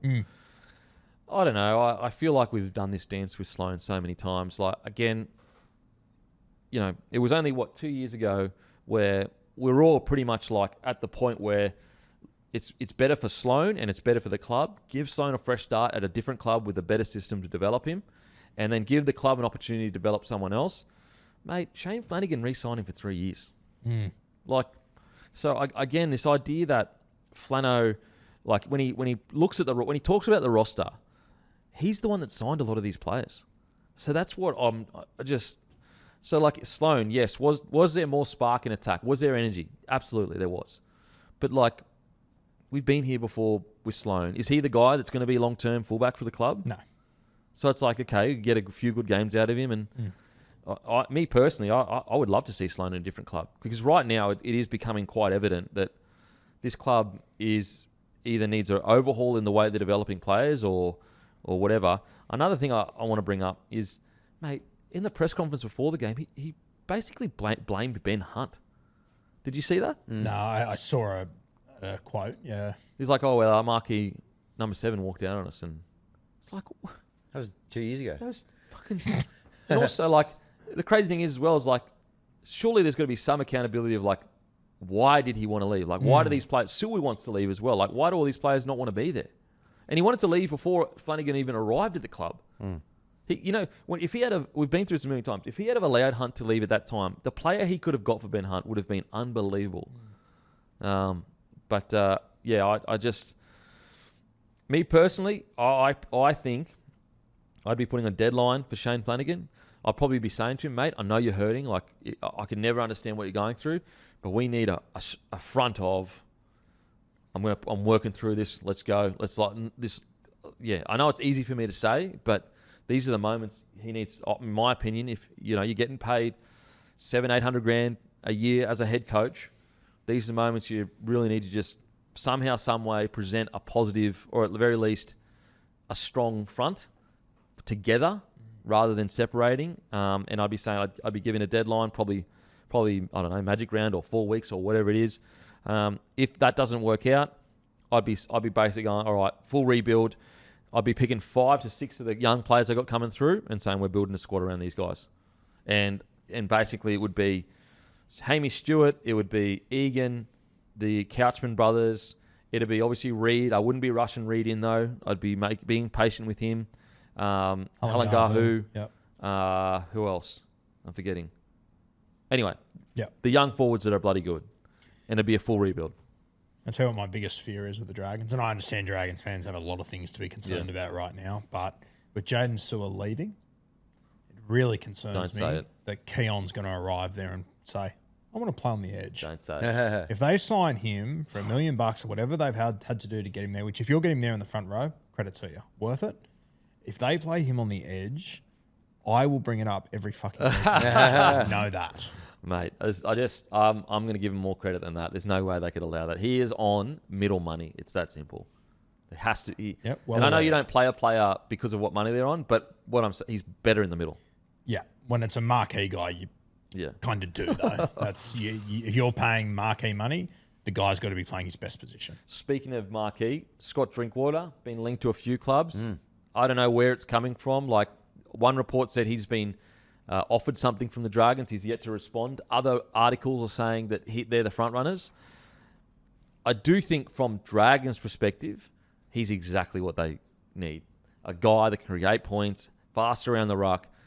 You know, if you are going to play with a 6 and 7, at least for the next year or two, that are more conservative, at least you've got Drinky there that can create the points, because he can create something from nothing. Yep. Thoughts on Drinky to the Dragons, boys? Why not? What do you got to lose? And realistically, I also think they're probably going to have to pay overs for him. You've got to risk something. Yeah. I think he'd be a great pickup for the Dragons. Tough one to let go for the Cowboys. It's interesting. When the Cowboys a few weeks ago, we were all going, is Peyton under pressure? Does Drinky need some time in the Reggies? All of a sudden, they haven't lost a game. Drinky's been maybe the fallen player of the competition. Yeah, unbelievable. It happens quite often with the Cowboys. That's kind of what happens. But look, it looks like obviously they've tied down Purdue. Sounds like they want to move him to fullback eventually. So the reality is maybe Drinky does need to have a bit of a look around. He'd be a great fit for a club like this. But well, he's been told. His manager's been told you've got permission. Yes, but is this the club that he would want to go to at the moment? Probably. Well, it just depends what his mindset's at. You know, could you imagine the Sharkies with someone like him, or could you imagine the Bulldogs even? Yeah, true. That's what I mean. Like if those clubs come knocking, is he more likely to go there? Or well, how much do you reckon the Sharkies would pay him? About 800? Like, as in what they could afford? Oh, yeah, if they could afford that at the moment, I would imagine their salary cap's pretty tight heading into next season. That's the thing with the Dragons is that I would imagine they'd have a bit of money to throw at him. About $1 million, you reckon? Yep. Yeah, I mean, you have got Kel moving in there. I'd pay him $1 million for sure. If I'm the Dragons, I'm paying him $1 million. 100%, easy. Optically, as bad as this would look, if you're going all in on Drinky, you probably move Gutho on, don't you? Like, if for the amount of money they're paying Gutho, if he's not going to be playing his best position, they're not getting the best out of him. I think it is almost more important to get Drinky to the club. Well, yeah, you're in a rebuild, I think, still, even if Drinky does arrive at the club. Yeah, there's a lot of clubs that would see a heap of value in having Gutho on their roster. Just depends how much I guess you're paying Gutho, really. Like if you're paying him 500-600, you can afford to have him in the centres and be a leader. But if you're paying him 700-800K, you probably can't afford to have him there. If Gutho's gone to the Dragons on 500-600, though, his manager's done something terribly wrong. I'm not sure, mate. Maybe not. I don't know. Maybe the contract went down. I'm not sure. Yeah, I'd be surprised if Gutho wasn't on pretty good coin there, but could be wrong. I think the other thing in their advantage when it comes to Drinky, obviously Val Holmes at the club. Those two very, very close with their. What's going on with Val? Far out. And once again, you're either tied to these players or the coach. It's easy to get rid of the coach and all these players. If Drinky helps Val get back to form, yeah, why not? Alrighty. Let us know in the comment section, guys, on YouTube, and on Spotify as well. What do you reckon the Dragons should do? What direction should they take? And who should they sign? Alrighty, on to the next game. Proudly brought to you by Lontel Internet. Guys, Lontel, best in the business. If you're working from home, it means you need decent internet for all your Zoom/team calls. Nobody knows how long fuel prices will be going for, but remember, Lontel gives you 7-day free trial. It's $25 credit with code BLOKE, no contracts. So you really have no reason not to try premium fast internet if you're looking to work from home for a few weeks. Lontel is also running a 6-month reduced pricing for all speeds for everyone that signs up with a referral code. They've never done that before. It's just for Bloke community members. Use Bloke first, then create your own in the portal. So you can create your own code in the portal, and then you can give it to your friends. And then every time you give it to your friend and they use it, you get $50 credit or cash. The best ever. Guys, sign up. Trust me, the best customer service in the business. If you need internet, use Lontel. It has changed the way we do things here. It is unbelievable at home for me. We've got other people hooked up with the internet. It's the best in the business, guys. Okay, that's lontel.net.au/bloke. Cowboys defeat the Broncos 35-31. And it's one of those rare games where, in my opinion, outside of obviously the Broncos losing, but I feel like both teams can kind of walk away from this game pretty happy. You know, you look at the Cowboys where they were a few weeks ago. You look at the Broncos and just how decimated by injury they were. I think the Broncos were super brave. I think the Cowboys for periods there looked unbelievable. Like, look, honestly, even heading into this year, I didn't think the Cowboys could look as good as they looked for periods. Jason Taumalolo ran for 200-plus meters. He was almost back at his bloody prime. That's how good he was. They were so fast play the balls, front foot footy. Drinkwater was an absolute nightmare out there for the Broncos. Just an outstanding win for the club, for the Cowboys. The Broncos, their defense held strong for as long as it could, but the Cowboys got the job done. And those two drop goals, like Duffy to come in, smooth as anything, nails it, and then Drinkwater, like on a weird angle, nails it. And then he also has the play breaks down, gets it to Lukey, he scores for the winner. Outstanding game of rugby league. I won't steal the take off my brother Josh, but obviously a ball player himself. And he said to me at the end of this game, he goes, when was the last time you saw a game where there was 2 field goals kicked that weren't from in front on 2 angles? Fuck, it's so true. Very rarely see it. Yeah. Absolutely. So you're a shit take merchant, Josh, but that wasn't my friend. Wasn't this a good little flashback to like the 2010 like Queensland derbies? It was, back to that last try wins kind of stuff. Unreal. 2010. That's when your favourite power scored the match winner. Just saying. A simpler time. Simpler time, Yeah. but a better time. What do you think? 2010 was it? Yeah. I thought it was earlier. Yeah, right. No, 2010, 75th minute. Lockyer gets on the outside of Thurston. Izzy gets the ball, passes to the beak. The beak hits the afterburners, and it's try time. Oh, so not the chip. The chip, that was against That was the another Eels. match winner you scored, wasn't it? Yeah, just one of the other ones. Yeah. Just one of the other ones, though. It's hard to pick sometimes. This is the Cowboys one. Transfer that money to me, please. No,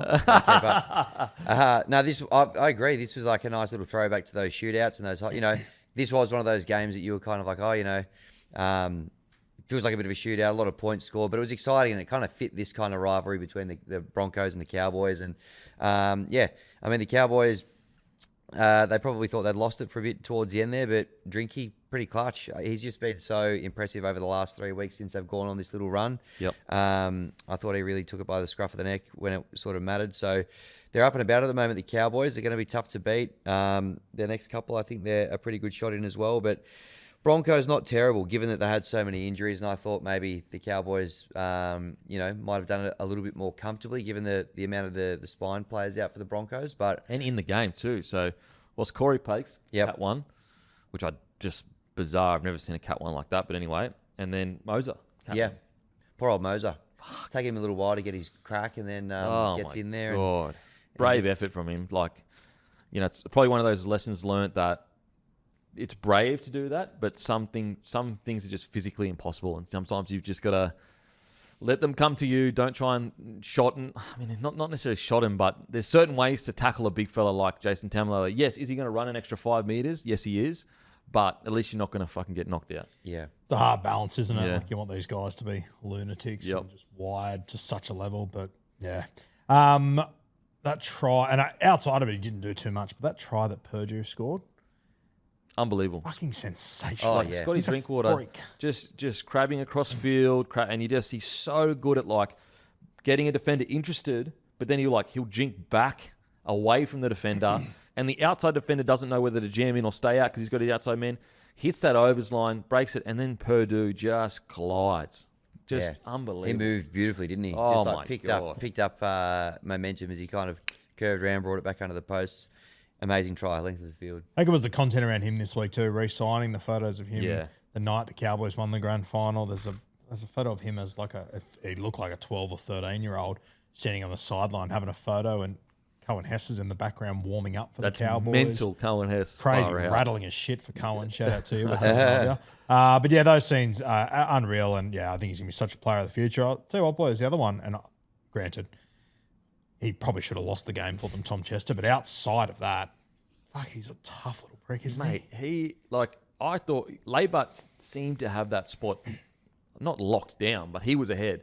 If you're Laybart and you're in the team that beats Melbourne, you must have been blown away when he was dropped after that. But credit to Todd Payton, we're giving him a lot of stick to start the season. He's pulling the right reins here.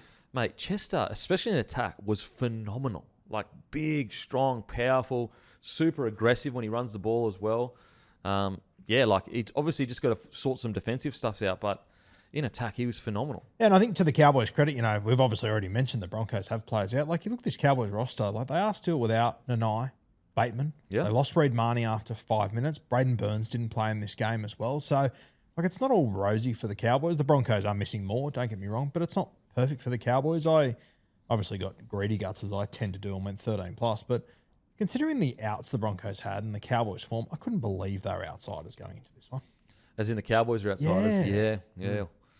The 2:30 at the start of the week. Yeah. I know that Adam Reynolds was named, but did anyone expect Adam Reynolds to play in that game realistically? I didn't, especially with how long the season is, and they're going okay at the moment, the Broncos. Could also argue, could Adam Reynolds have played a better game than Tom Duffy did, realistically?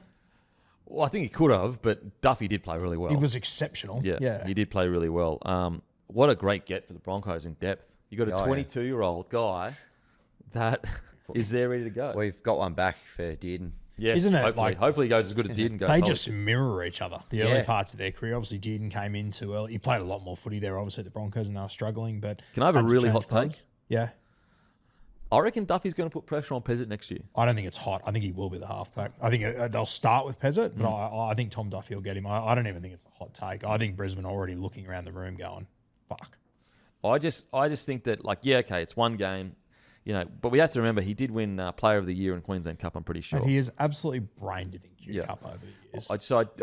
I'm not going to go as far as you as to say he will be the half, but I will say this idea that Pezzett is walking straight into that locked in, I mean, maybe initially because of just the price packet, if it's all, you know, but I do think Madge, he doesn't select on how much you're getting paid. He selects on who he thinks is the best for the role. I do think there's going to be more pressure than people give credit to 100%. I think Pezzett will be the halfback for round one. Yep. I think this will be a Broncos team with a lot of change without paying Haas as well. Oh, my God. I actually think it's going to be tough being the first halfback chosen in this side, to be honest with you. I reckon Tom Duffy will make a move.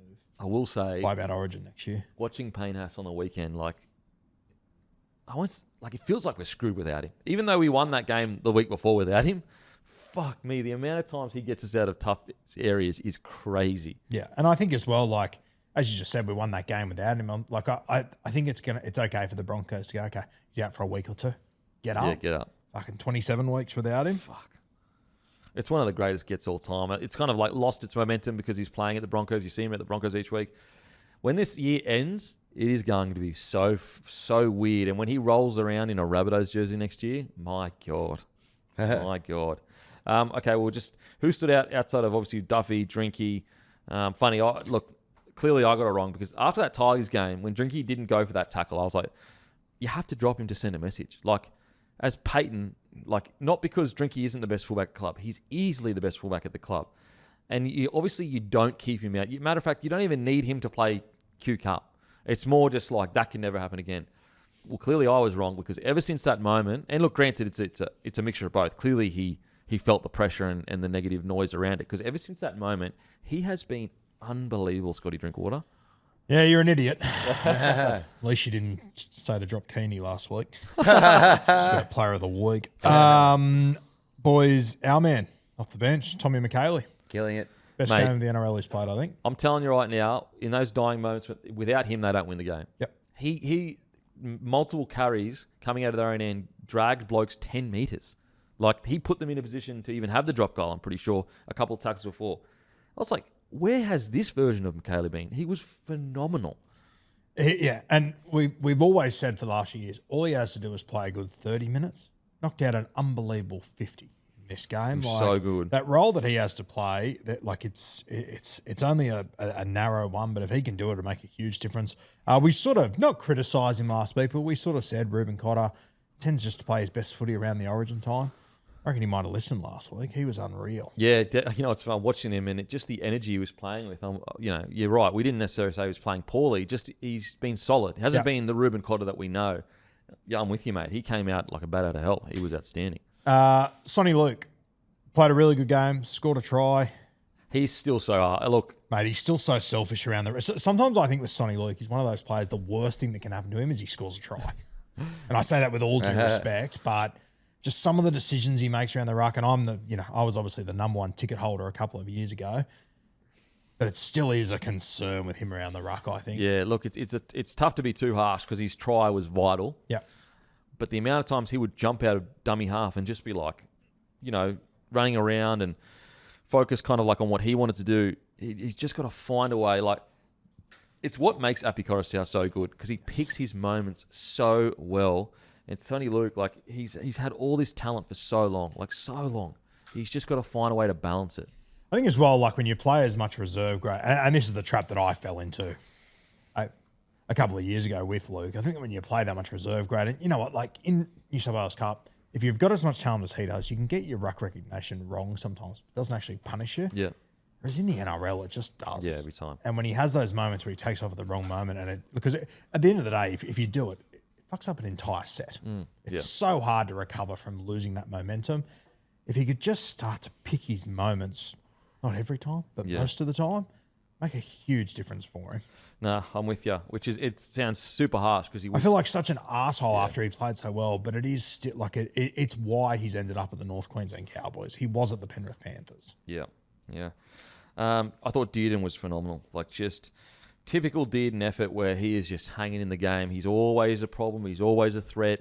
Doesn't matter what the scoreboard is or what the momentum is. He just finds a way to inject himself. He just finds a way. Typical Dearden performance. So listen, really, really good stuff. Jason Taumalolo, 241 metres, 85 post contact, only one tackle break too. So that's just like pure carnage. A couple offloads. You know, like that was essentially prime Taumalolo. He was unbelievable. Helam Lukey, I thought was great, especially obviously the match winner. But yeah, like Thomas McKaylee, 209 metres, 99 post contact. McKaylee had more post contact metres than Taumalolo. That's how good he was. The other one, boys, had a very good game. Jake Clifford, he's having a fantastic season. But what odds would you have given me at the start of the year for Jake Clifford to be close to the number one kick target in rugby league? Every time they kick, it's to him. I know. It's bizarre, isn't it? It's insane. He's been the best six so far this year, eh? Yeah, I I'd think say so. Even Jock Madden, legitimately. Like, Fucking crazy. So good. Me and Tim were having a laugh the other day on Beers and Break Evens. Like when you go through on Supercoach, the 2 5/8s on the app that have scored the most points is 1, Jake Clifford, and 2 is Jackson Purdue because he has a dual position. Both from the Cowboys. No way. Unheard of. No way. So, yeah, look, great stuff. Now, there are whispers that Talangi's being shopped, which is interesting, to other clubs, to the Roosters, apparently. I mean, always, but I do find that it looks like they're going all in on these young guys, I guess, trying to clear up the salary cap. But yeah, so look, great win for the Cowboys. Onto the Broncos, just quickly. What I'm liking so much is like their attack is still clunky. They still make silly errors, but their defense has been phenomenal. There was a period there where 75% of the ball was played inside their 30 or something like that. Their defense has been, unbelievable so far this year. Was it Galvin service of the week? Yes. Yeah, rightly so. But geez, that Pat Carrigan pill that he threw to Arthurs, nothing crazy, nothing. Just the timing on that was just perfection. Well, even the Duffy one to Tolty. Yes. Yep. Fucking Duffy was outstanding. He really was. Outside of a kick out in the full, some of the short side raids that he did, like for a kid that has played barely any NRL, he looks super confident in what he does and what he brings to a game. And a kid that would have taken almost no confidence out of his time in the NRL. Yes, the opposite. Yes. Would have hurt his confidence.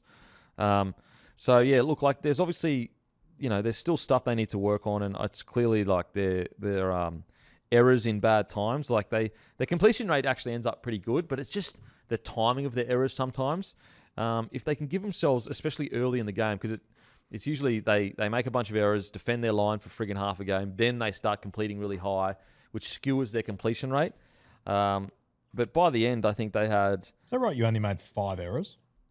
Is that what I read there? Yeah, but when you actually watch the game, it was like... just key moments. It's just key moments. That's what I mean. So, but yeah, Duffy was outstanding. But then I thought Rogers came on and worked his backside off. I really did. He's a good player, Rogers. Like he did his job.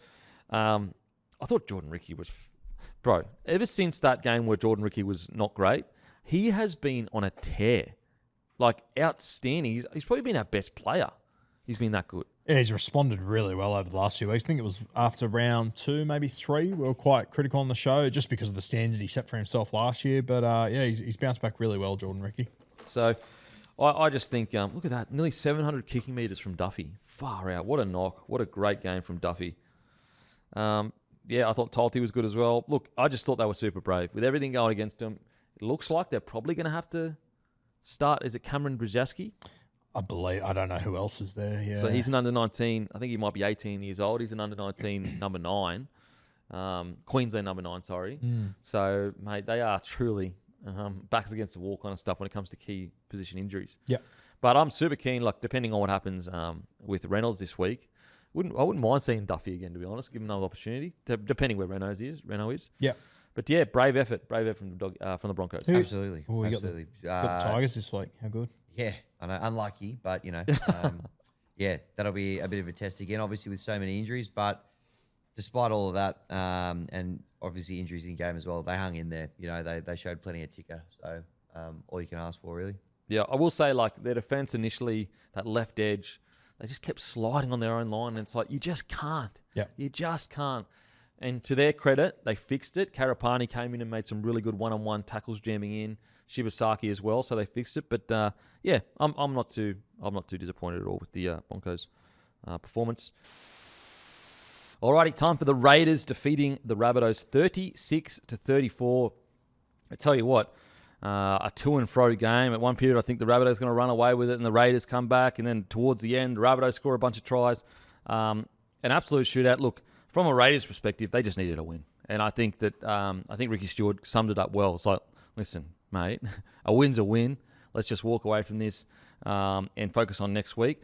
Needed a win. Showed a lot of guts because I felt like, as I said, for a period there, especially towards like in the first half, I was like, I feel like the Rabbitohs are on top here. So really, really good win for the Raiders. They needed it. Still a lot to work on. Obviously, the defense isn't at where they'd want it to be. But as I said, good win for the Raiders. Yep, they just had to win a game of football. I think the Raiders will walk away disappointed with the performance, happy with the result. And as I said a few times on the show already, Kempy, a win can just do weird things sometimes. Yep. The Raiders have gone like an absolute busted this season. They win this game. They weren't great, but they win this game. We'll talk about them later in the show. They play Melbourne next week. I'll give the Raiders every chance there. Yeah, I'm with you. I will say it's a little bit similar to the Cowboys. Like, struggling, get a win, and then all of a sudden, confidence through the roof. Yeah, it changes everything through the... you'll be able to talk more about it, mate, but it changes everything throughout the week. Everyone's bouncing into training for the first time all season. Yep. Huge. I will say, let's just get into in regards to specifics. KO Weeks, his try that he scored was did he score or did he try assist? Let me check. No, he scored it. Yeah. Yeah. Bro, that was like he would have run like 120 meters. If you count zigzagging through the field, he would have run 120 meters or something like that. I was talking to a mate about this try, and we were saying that, if you had a Venn diagram of players that aren't in the probably top 30 players in the league, but that can score 3 of the top 10 tries in a season, KO Weeks is the ball boy. Yeah. It's insane. It's insane how good you wouldn't put him in the top tier fullbacks at the moment, and yet he's doing things that some top tier fullbacks haven't done in a very long. Like, when was the last time you'd have a top tier fullback scoring this amount of season best tries in a short period of time? It's just crazy. Yeah. Yeah. That was unbelievable. There's probably, you could have made an argument. I was watching this game with my old man. He's like, pass it. When he had the winger on his left there, but went through, hit the afterburners, and he's just too quick, isn't he? He'd have to be the fastest guy in the comp, wouldn't he? KO? Maybe footy fast. Just that ability to change, like that first 10 meters and changing direction. I reckon at top speed, he's definitely fast, but is he faster than like a Saab at top speed? Maybe not.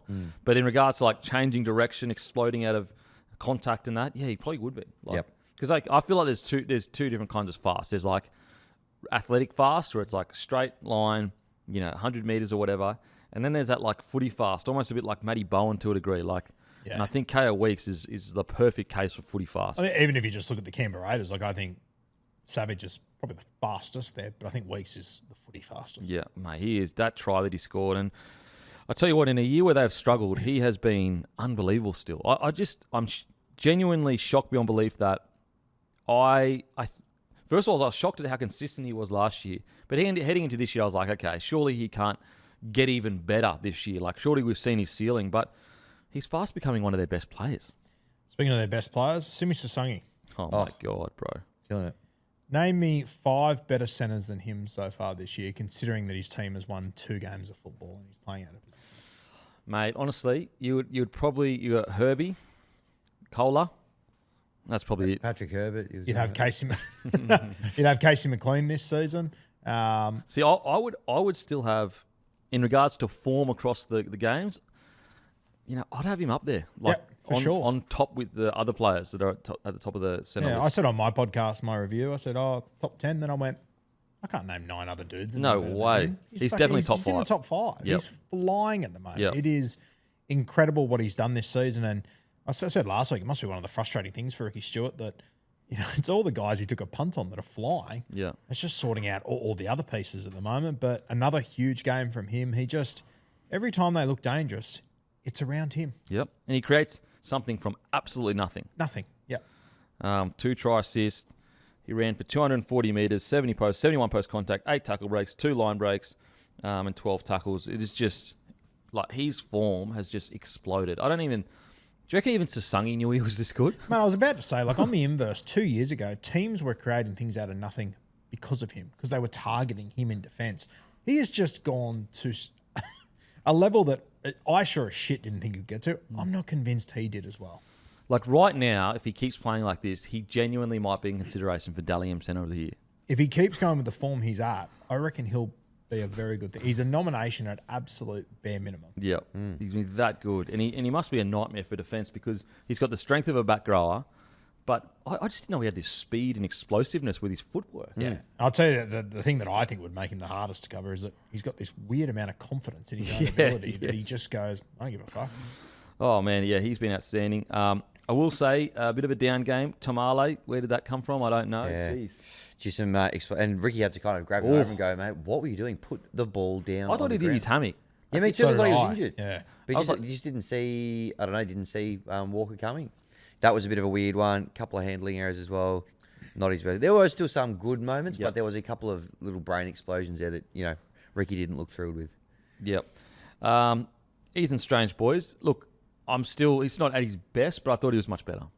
Yep, he's not at his best. I personally don't think that's his fault, though. I think it's how they're utilising him. But he's starting now over the last few weeks to find a bit of form, thankfully. A couple of line break assists, looking more dangerous, which, to be fair, in his defence, like, it is a different side. It's going to take him time to get used to it. The only worry I have is, like, they keep sticking with it, and they get to a point where they realise, oh, okay, this is just actually not going to work, and then they have to swap. And now Sanders is the one that's going to have to learn that spot. So it's like, every week they stick with it. It's like they get more pot committed to this for the whole season. Yeah. And despite winning this game and him going, well, I still wouldn't walk away from this game and say, oh, it's starting to work. I personally don't really think it is. I think with Strange, you're putting him on that edge. You're changing the way that he plays his footy. I think with Strange, mate, sounds so silly, but think less. Yeah, I'm with you. Just let him make him as comfortable as possible, and just let him play footy. Let him and Hudson do their fucking thing. Yeah, it's a good point.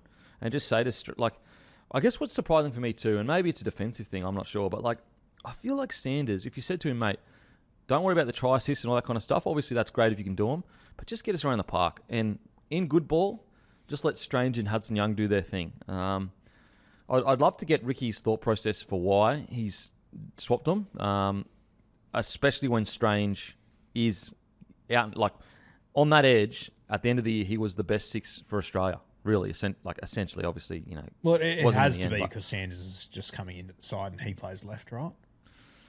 But What else could it be? Well, it has to be that. But Yeah. The argument against that, which I'm sure Ricky has thought of, is kind of like the style Sanders plays. Surely, it's more malleable to either side. Like the style of rugby league he plays. I wonder if it is, defensively, and I know Strange isn't like a wealth of experience, but that he doesn't want Noah Martin and Sanders defending together as well. Yeah, I okay. would assume because Yeah, Hutto is. Yeah, I see what you're saying. because the other thing about Noah Martin is he has played both sides in reserve grade, but from what I've seen anyway, most of his work's been on the left as well. Okay, yeah, that's fair. Which I think as well with Noah Martin, I'm sure we'll get to him, but obviously benched in this game. I had a few Raiders fans, mate, who messaged me sort of saying, as if he's our problem. He's come into first grade, he's played a handful of games, he's making 60 tackles a week, playing 80 minutes on an edge. I think this is Ricky Stewart just protecting a young guy from himself to some extent. Yeah, I'm with you. Like, again, we're talking about guys that are about to have a 10-year career. Like, it's so... You're in such a vulnerable state early on in your career, and you just want to handle it properly. And I think Ricky Stewart's earned the right now too, with how well he's developed so many players. Like, look at what he's turned Tarpany into, Hudson Young into, KO Weeks, Sasangi. Like, he has some pretty incredible runs on the board. And I think, it goes back to, and granted, I was wrong, but it goes back to what I said 3 weeks ago. Don't expect this guy to make 50, 60 tackles a game. It's not what he's been his entire time. And I think Ricky's addressed that. Because, mate, like, the amount he is showing is unbelievable. Like, and you might look at his run meters and go, well, he's doing so much defensive work, he's not running the ball as much. He's running the ball as much as he did in reserve grade. He's just making an extra 25 tackles in first grade each and every week. It's crazy. I thought Tarpanese was probably his best game of the year. I thought he was much better. I think that I felt like he straightened up his attack a bit. I felt like in some of the other games he was getting a bit happy to skip across and offload, which we know he can do. And that's actually what makes Tarpanese so good, is the fact that he has all these weapons in his duffel. But I thought he was great in attack, but also defense. 40 tackles, 0 misses. That's outstanding. 2 offloads, 142 meters run, 56 post contact, and no errors. So I thought he was much better. Who else stood out for you, boys? Hudson. I thought he killed it. Obviously, he got the 2 tries. He's just an absolute handful. I would love to see, as you guys kind of have touched on a little bit, just him and Strange, connecting a little bit more. It's very tough on that other side of the field, but geez, they had a good thing going last year, and they've kind of missed that a bit this year. But despite all that, I thought he had another good game on the weekend, Hudson. Hudson Young's getting into this part of his career where he just knows what he does better than everyone else. Like, he knows that at certain points of the field, I'm allowed to just do whatever I want, and I know that that's probably the right decision. I'm trying to think of another edge back rower that has as much freedom to do whatever the hell they want as Hudson Young. Like, he's doing fucking kicking game. He's got a kicking game now. Yeah. Which is crazy when you think about like what he started in his career. Outside of Luciano Leilua the other night. And so I actually do like how much Ricky Stewart, and yes, sometimes it doesn't work out and sometimes it might, be an error or whatever, but he probably has the most freedom of any back row in the comp, really. He's done it a few times this year, but like he scored a try on the right edge. He's doing on the weekend too. Like, he's just doing, as you said, he's just doing whatever the hell he wants because he knows he's that talented. You mentioned Joe Tarpanay there. He went good in the middle. A little interesting watch, boys, on Corey Horsburgh. I don't know if him and Sticky have had a little stoush again. No. But his minutes have essentially gone down every single week. He played 27 minutes this week, 42 the week before. He opened the season at like 55, 60 around that mark. Very strange to see Corey Horsburgh only play 27 minutes in a game. Well, when they were at their best last year, he's up around the 60-minute mark. Yeah, if not higher. Yeah. So look, it's a win. They needed it. Still was scrappy, but the fact that they've got the guts to win these scrappy performances is great. The discipline is definitely not as bad as it was at one stage. You look at these, only 3 penalties against, only 1 ruck infringement, 1 inside the 10, which is that's normal, that's good. You could look statistically at some of this defense and be like, oh, the line breaks are a bit of a concern.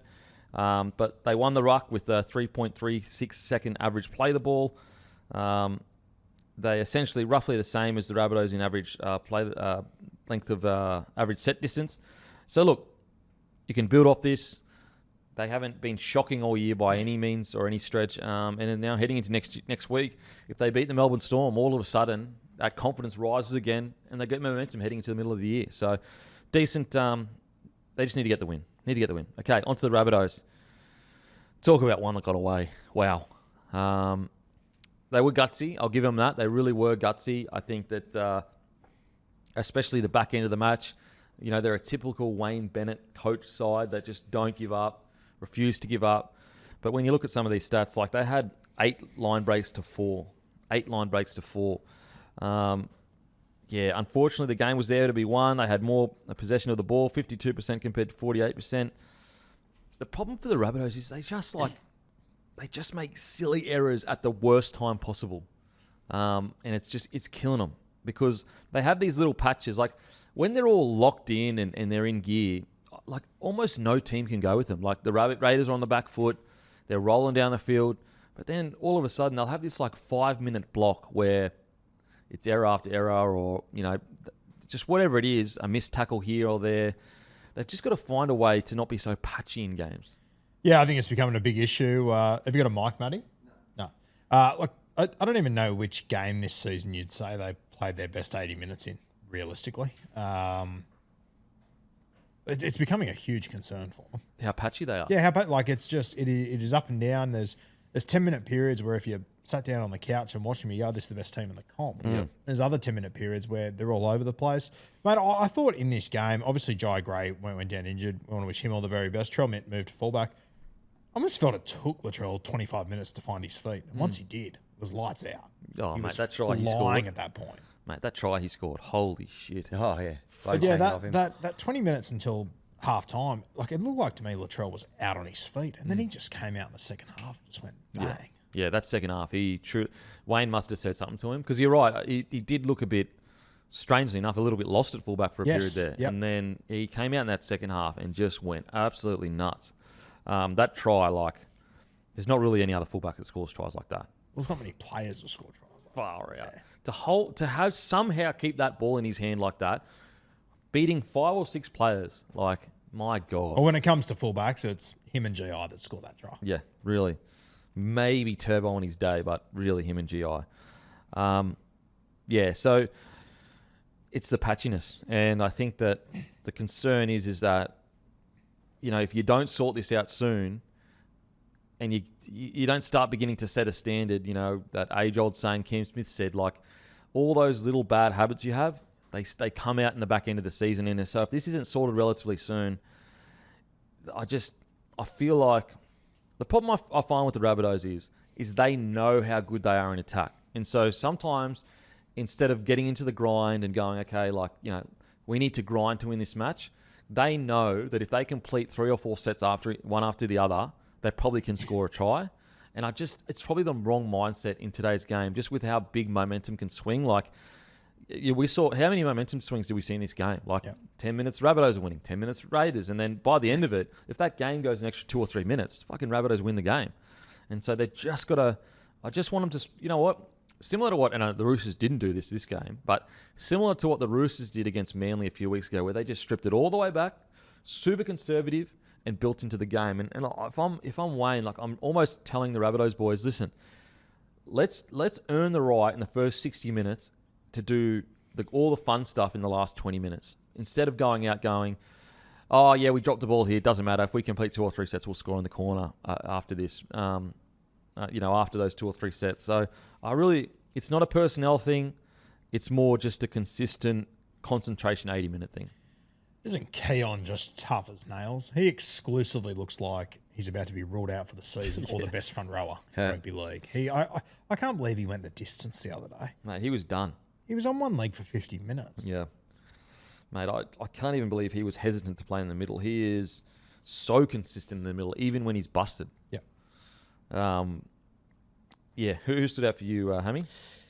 Yeah, I mean, I think you guys have probably touched on most of the key players there. Jackie White, I thought, had a bit of a rip as well. He's been a little bit of a handful for a lot of teams on the right edge this year so far. I thought he was pretty good ball in hand. They nearly got out of jail here, the Bunnies. Like, literally came down to that last kick out on the wing.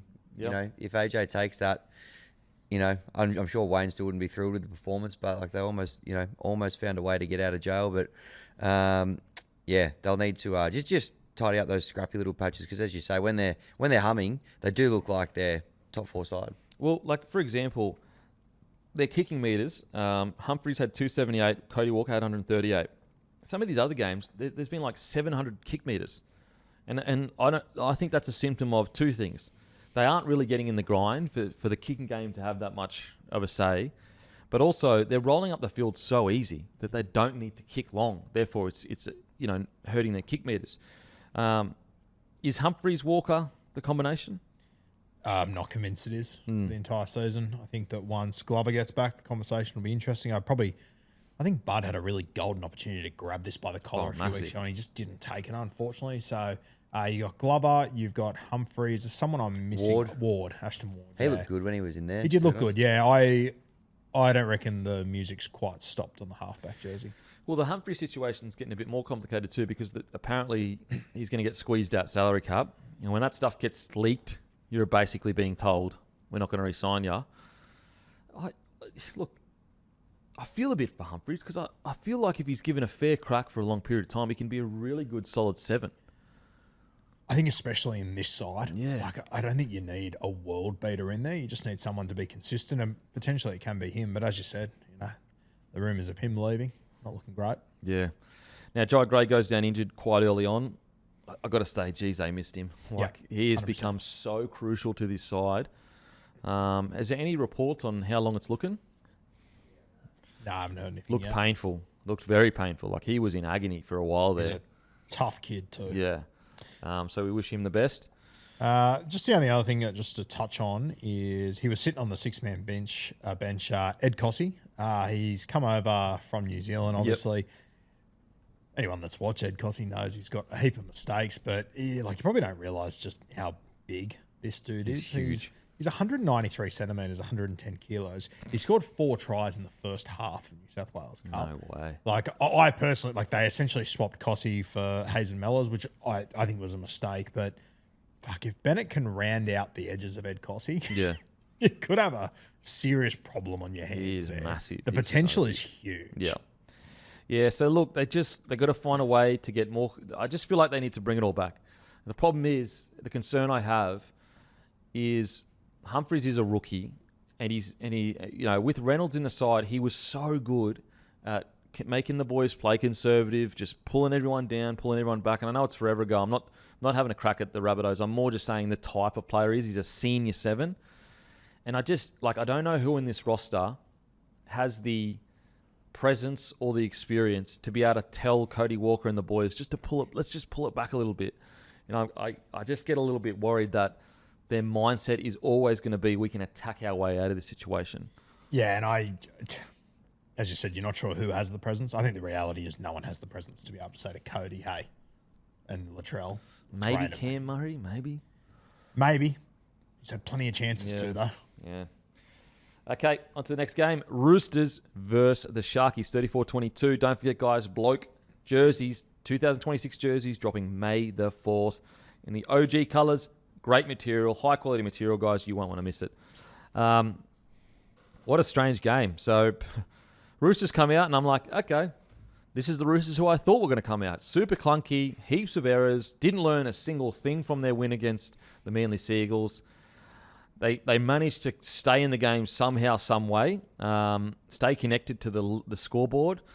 And then once they sorted everything out and just brought everything back in and started completing some sets, they ran over the top of them, 34-22. Really good win. They still have huge problems with their discipline, but a win's a win. You take it, you go on to next week.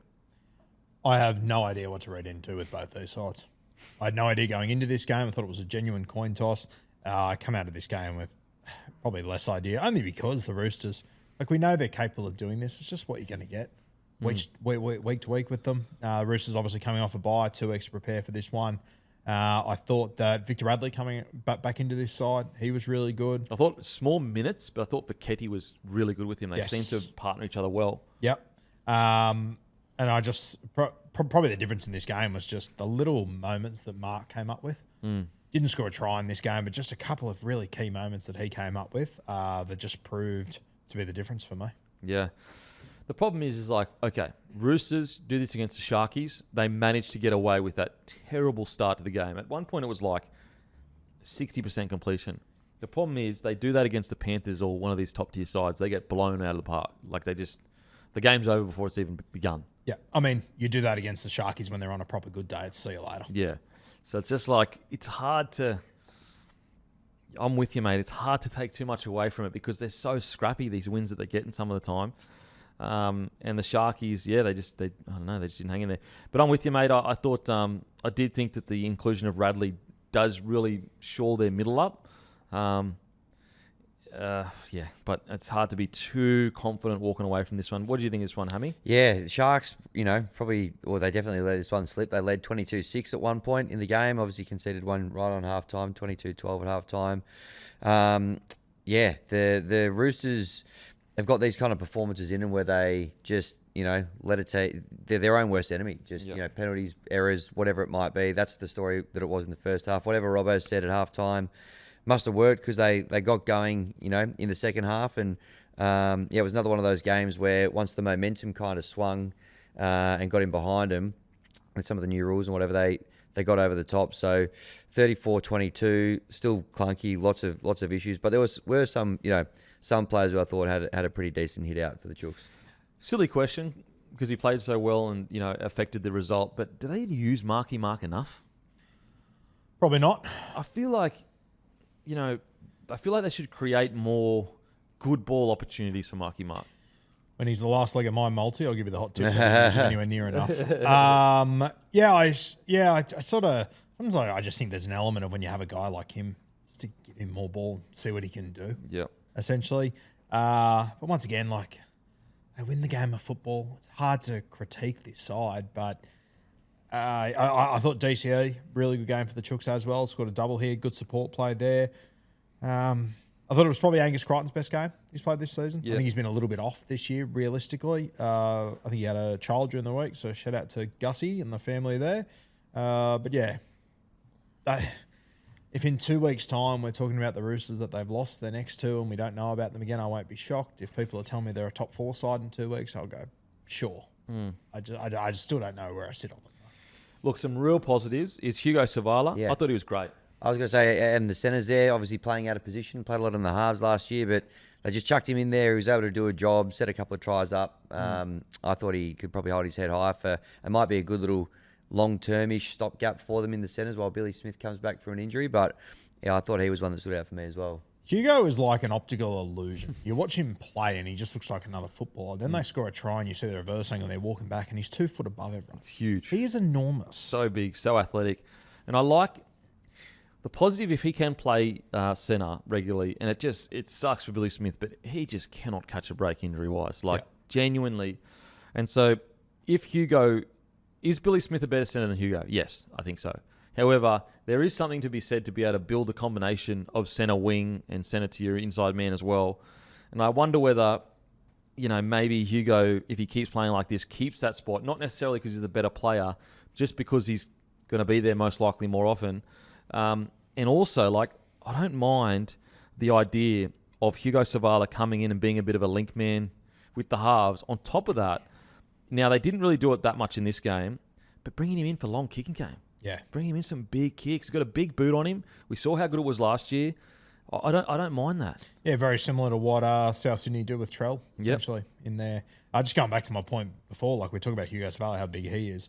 I've got him listed as 96 kilos, 194 centimetres. So Ed Cossey, he's 3 centimetres taller and 10 kilos heavier. Mental. He's the so size big. of some of these guys that you just don't realise when you're watching them on TV until you see them up close or in person or whatever. Do you think if Billy Smith's available next week, do you think Hugo's a chance to hold on to this spot? Look, I just think, and Roosters fans, I'd love to get your feelings. And look, Billy Smith is a favourite son because of everything he's been through and the commitment he's shown. But I'm just getting the feeling that the Roosters love Hugo. And it's almost like they're looking for any reason to keep him in the side. Just because of he's a Roosters guy, he seems to play the way they want him to play, and I think they do keep him in there. Yeah, it's tough because if you said to me who are the 2 guys that they love, these are the 2 that I would go for. They do love them both. Yeah, I've said to you before, but the Roosters have used Billy as an example for the last 7 years. Yeah. And if you do the right thing by us, we'll stand by you. But funnily enough, Hugo, Hugo probably could have left last year. Yep. And so the Roosters are, I guess, also playing that game of look how loyal he's been to us. We'll reward him by letting him play in the centres to a degree. I think once again, if you are the Roosters, you're looking at this situation going, well, DCE is not going to play forever. We need someone to pair up with Sam Walker in the future. We found one guy in the last 6 years that can play with him, and it's Hugo. We need to keep him here, whatever it costs. Yeah, so I actually think after his performance there, it's going to be hard to drop him, especially as well, the coverage. I know that we've got the 6-man bench now, but it does help them go, okay, well, maybe we don't need to carry a half on the bench because we can just bring Hugo in to that spot. Yeah. Yeah, quite possibly. Yeah. I think that I don't mind not only the long kicking game, but also if he wants to be the link man in the middle sometimes as well, he can be. Yep. Take a bit of pressure off the 13. I know it's Victor Radley. Is Victor Radley going to stay there, you reckon, 13? Yeah, actually, silly question. Robbo roulette. Fuck knows. We'll see. Look, good stuff. Now, I thought Nat Butcher was really good as well again. I've heard whispers that the Butcher brothers potentially also being given permission. Again, not confirmed. I don't know if I'm buying that. Yeah. I don't know. Did you hear that as well? I did, but Egan I could maybe understand. I don't see them letting go of Nat. Egan I could understand, and it might be best for both parties just because he's got all this talent and potential, hasn't really hit it just yet. Nat I couldn't understand for the life of me. Yeah, I'm not buying it personally. He reminds me he is a Roosters player. No frills, does his job, every single week, like very rarely do you find, he might not necessarily be a world beater, but he's always playing pretty good footy. Yeah, and the beauty of Nat Butcher is, the beauty, however you want to look at it, like, I don't think realistically, the position he's in at the Roosters, he's probably never going to play rep football. He's probably got the ability to, realistically, but he's probably never going to. So you're never going to have to pay Nat Butcher a huge price tag. He's a local guy. I think he's a perfect sort of fit. He's also, like, you're never going to get any trouble out of Nat Butcher. What I He's a mean, good clubman. He ticks all your boxes. I'd be very surprised if the Roosters let him go. Yeah, I was shocked when I seen that report. I think he's a perfect squad man. Yeah. Perfect squad man. He's going to play to a level that you want. So, look, they got the win. That's all that matters. Teddy, once again, huge game. 23 runs, 287 metres, 74 post contact, 6 tackle breaks, 2 line breaks, 2 offloads. Mate, doesn't he just... Look, what can you say about Teddy that hasn't already been said? He is just so consistent. It's actually a joke. The amount of work he does every single week is just crazy. And the upside he has, obviously, a Roosters all-time legend, Teddy. Okay, on to the Sharkies. Just this will definitely be a game that got away, in my opinion. That they'll be a bit, they'll be quite disappointed they let this game get away. Like if they had won this game, it would have been a few on the trot, a lot of confidence. There was a period there where they looked like they probably were going to run away with it. Then just before halftime, bang! All of a sudden, the game's on the line. And in the second half, they come out and just get absolutely trounced. What did you think of the Sharkies, mate? More of the same from Cronulla. I still don't know exactly what I'm going to get each week. It would have been a long flight home from Perth going into a bye when you lead 22-6 and you let that slip. Yeah. And I think that's there's teams in this competition that could lead 22-6 and lose that I go, okay, maybe you don't have the team on paper. Cronulla, I don't care who they're playing. If they're leading 22-6, they shouldn't drop a lead. And I think it goes back to, we spoke about this, it's actually Timmy brought it up, but they're just not ruthless enough sometimes. Like 22-6, got all the run, had a call go your way as well, so you're getting the 50-50, and not only do you not close it out, you end up getting beaten, by 14 points? It's a disappointing arvo. Like, I'd understand if the Roosters came out and just blitzed them, you'd go, okay, Roosters, a lot of people think they're premiership threats. When the Roosters make that many errors and you get that far ahead, you shouldn't be losing. If you're a top tier side, you shouldn't be losing games like that. Yeah. But mate, they're similar to the Roosters, though, is that I know there's a very good chance that I'm sitting here, obviously not in a week's time, they got the bye, but I'm sitting here in 2 weeks going, okay, they're back, they're flying, put 40 points on a side. But this is why, and I, as I've said a few times, I walked away from the end of last season going, okay, I think Cronulla can compete with those top sides. But it's these games that has me second-guessing again. Just sort of lack of ruthless, like 22-6 up. Like that's a huge margin. Yeah, and I think they were playing a top 8 side here. I'm not convinced they were playing a top 4 side. Now, some positive. I actually thought Toby Rudolph was pretty good this game. Yes. And I think he actually has been quite good this year. So it's good that it's taken a little bit of that load management off Adam Blake to be the made man all the time. I feel like he's winning a lot of contact, getting quick play of the balls, showing a lot of energy. Just obviously got to get rid of the errors. Like that's the one part of his game that always seems to just pull him down. As you're sitting there going, okay, here's a Toby Rudolph that we all know can play, and then boom, error coming out of his own or something like that. So just got to find a way to get rid of that. Yeah, I think 12 months ago it used to, because it was the most consistent thing in his game. It would be every single week. I think he has improved in general on that regard. But what do you have, 2 or 3 in this game? 2 in this game. Two in this then game? there was one specifically that was just like, worst time ever. Thoughts on the Sharkies, Hammy? Yeah, I thought when they started hot, it was all sort of coming off Blake Brayley. I thought he had an outstanding start to the game. Really, really good start. Throwing some nice little balls, guys running nice lines. Jesse Colquhoun's had a pretty good start to the year. He's a guy that just keeps popping up, and he obviously had a try early in the game as well. But yeah, it was all Blake Brayley being crafty and around the ruck there. I'll tell you what, I know the guy on the other side of the field's the incumbent Blues number 9, but the way that Blake Brayley's going about it, I mean, you have to think he'd be a good shout at getting a run in the New South Wales side. Guns ahead. Game 1, Blues. Who's your hooker? Oh, Jesus. I've got a gun to your head. I don't have time. I need a name. Who are you going for? Mitch Kenny. Nah. Happy. I'd go Brayley for what it's worth. Yeah. Oh, man, that's right now. I like the defensive Reece Robson. I like the physical contact. I'll go Brayley. Just. Ham? Gun to the head, I think they're probably going to go with what they had, Reece Robson. Just for what you said, the physicality, and they've obviously got some very creative halves as it is. But tell you what, if you went with Blake Brayley, he wouldn't let you down. Hell of a player. I feel sorry for Robson, and I'm going Brayley. Robson has been so good for New South Wales. He's actually been good for the Roosters too, I reckon. Yes, he has. He's just made that delivery out of 9 so serviceable. But it's like we said at the start of the season, the problem that Robson faces is that his role is essentially, we don't want to notice you at all. Like that's the less we notice you, the better you're playing, because you're just giving mad service and good line speed. So yeah, it's a tough one. Look, I can understand the arguments for both ways, if I'm being honest. But yeah, back to the Sharkies. I will say, and look, it hasn't been too big of a deal, but I do think they're missing Mulatalo a little bit. Like, just that energy that he brings, and that talk, and that yipping and yahooing. This side will be much better for it when he is back in the side, because I do think, like, there's been that whole discussion around Serraldo when he talked about O'Sullivan coming onto the field and he's a talker, Critter's a talker. Like, certain teams have a specific player that is a talker, and it doesn't necessarily mean a talker as in, like, get to this place on the field or that place on the field. It's just the guy that brings the energy, brings the mana. And I think Mulatalo, he is that guy for the Sharkies, and I do think at times they've been missing him. Yep, I completely agree. I think it's, when he was a guy that was off contract and, there's rumours of him leaving, I think it was an absolute must to keep him. Yeah, he is like almost the heartbeat of the side. Katoa, unfortunately, some really poor errors, especially the back end of the game.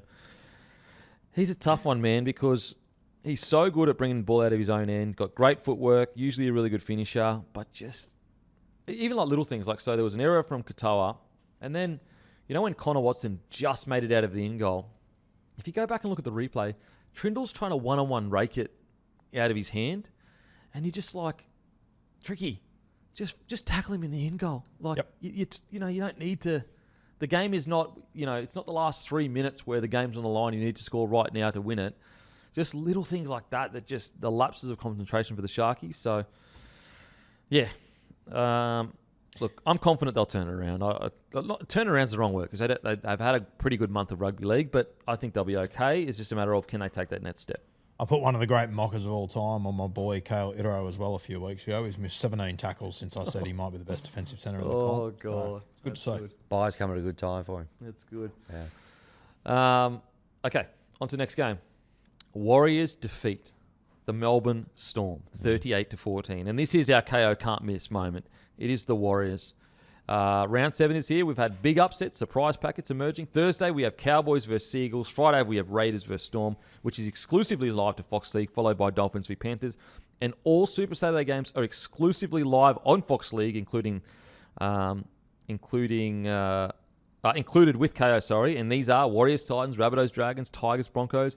Then on Sunday, we've got the Roosters v Knights, which is exclusively live to Fox League, and then Eels versus Bulldogs. Remember that the only place you can watch every game of every round live this season with no ad breaks during play is Fox League, available on KO.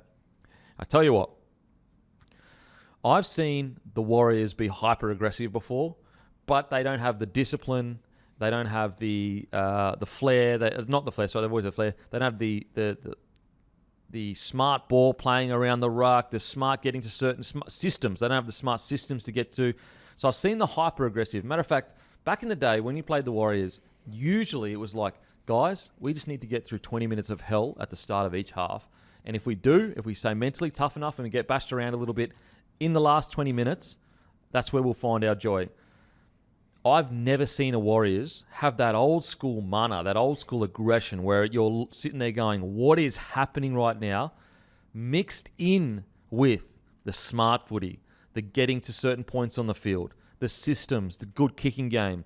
It's the first time in my life I've ever seen the Warriors play the full package of rugby league. It was absolutely phenomenal. And I'll tell you right now, I have never seen the Melbourne Storm look as dumbfounded as they looked against the Warriors. I've seen Munster frustrated before because that's his character. Like, he's a passionate guy. I've never seen essentially players across the board at the Melbourne Storm looking at each other going, I don't know what to do here. I don't know how to win this. This Warriors performance was one of the most explosive, full package performances I've ever seen from a Warriors team. It was absolutely phenomenal. And it's almost like if you could imagine the perfect game for the Warriors, where it had all the brutality that you'd want a Warriors side to have, almost born for that, just that Warrior spirit mixed in with the smart footy, smart plays, getting to certain points on the field, playing that eyes-up footy that can win games. This was it. This was that game. Yep, they were enormous. Mate, the last 30 minutes was borderline like schoolyard bullying areas, the way the Warriors went at them. Just about my favourite moment of the weekend, when Roger put Warbrick over the sideline, you could just see the energy from Roger and the way that his whole team responded to that. Like, I heard Roger talking after the game, and he said something along the lines of, I realised a few weeks ago that this is it for me. It's my last year. Yeah. And he sort of said, instead of trying to do everything and, all that sort of stuff, he's like, I just need to do the very best in my position that I'm playing each week for the team. And with the way he's playing at the moment, and with that moment there in particular, like, imagine being these young guys with so much talent and looking at Rog, knowing it's his last year, an icon of New Zealand rugby league. If they do something special this year, I reckon it'll be that tackle you look back on and go, that was a bit of a turning point for this Warriors side. Because, we've all had the conversation the last 2 weeks, and I love that the coach addressed it in the thing. He's like, mate, all week it was Melbourne don't play 3 bad games. Melbourne don't play 4 bad games. Coach sort of said after the game, he's like, I'll give you the hot tip. The Warriors don't play 3 bad games. Love that. This is the standard that we're setting. This is the culture that we've got at this club. And they all responded. And, I saw people online, about Melbourne. They're missing players. It's like, fuck. The Warriors are missing their 5'8", who would have won a Dally M medal last year if he stayed upright.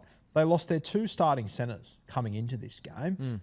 Kurt Capewell's out as well, isn't he? Kurt Capewell's out. There's Barnett's out. Barnett's out. Aaron Clark played 39 minutes. So even he didn't go enormous. And the big one for me, boys, if it's 38-14, the Warriors have beaten Melbourne in Melbourne, I'm probably thinking, okay, Lecker had a blinder. Lecker almost didn't get off the bus the other day. That was the quietest game I've seen him play. Except for the last 10 minutes where he started shotting blokes. Crazy. But before that, he had 5 runs of the football in this game. It's not even the Warriors at their best, realistically. Crazy. I got my notes here towards the end. Great shot, Lecker on Hughes. Great shot, Harris DeVita. Great shot again, Harris DeVita. RTS, great shot on Warbrick. I've never seen a 10 minutes like it. Yep. And it's at the end of the game. That's not what you associate with the Warriors. It's usually the first 20 where you're getting absolutely bashed. This was everything you would ever hope a Warriors would play like. Using those God-given talent and just ability to physically dominate the opposition, mixed in with smart rugby league, and it was perfect. It was just unbelievable. And what I just loved as well, and it was so polarising on the screen, you had the purple jerseys, then you had the Warriors in all white. Every single frame, there's 10 white jerseys there. Yeah. At that moment where Chanel Harris-Tavita went at Josh King, the amount of jerseys that were there instantly, it's a sign of a team that is together. And once again, this isn't a team that's high-flying. They've lost 2 games in a row. We're questioning where they sit in this competition. To respond like that, the way they did, just incredible. And, it's a conversation for 2 or 3 weeks' time, but if they keep winning with Chanel Harris-Tavita, I think you got to keep him in there. I think you have to. I think they let Metcalf come back and just be patient with him. Yep. Harris-Tavita and Tanner Boyd together seem to just work at the moment. And how often do we always talk about, sometimes halves pairing isn't about who is the best halves, it's who are the best halves that work well together. Like right now, for example, look, there's plenty of time with the Roosters, but DCE and Sam Walker have not looked anywhere near as good as Hugo Savala and Sam Walker. Is anyone really sitting here and saying that Hugo Savala or even Sam Walker are as good as DCE? No, of course not. But I personally think it's gotten to the point where it wouldn't even be good for team culture to drop Harris DeVita at this stage. Now, granted, if his form drops, that's a different story. But, there's the age-old saying you've got to earn your jersey every single week. And I think that they're earning their jersey. Tanner Boyd's earning his jersey. Harris DeVita is earning his jersey. That performance from Harris DeVita was incredible. Absolutely incredible. And it's not just him. It's guys like Vamunga. My God. He's 22 years old.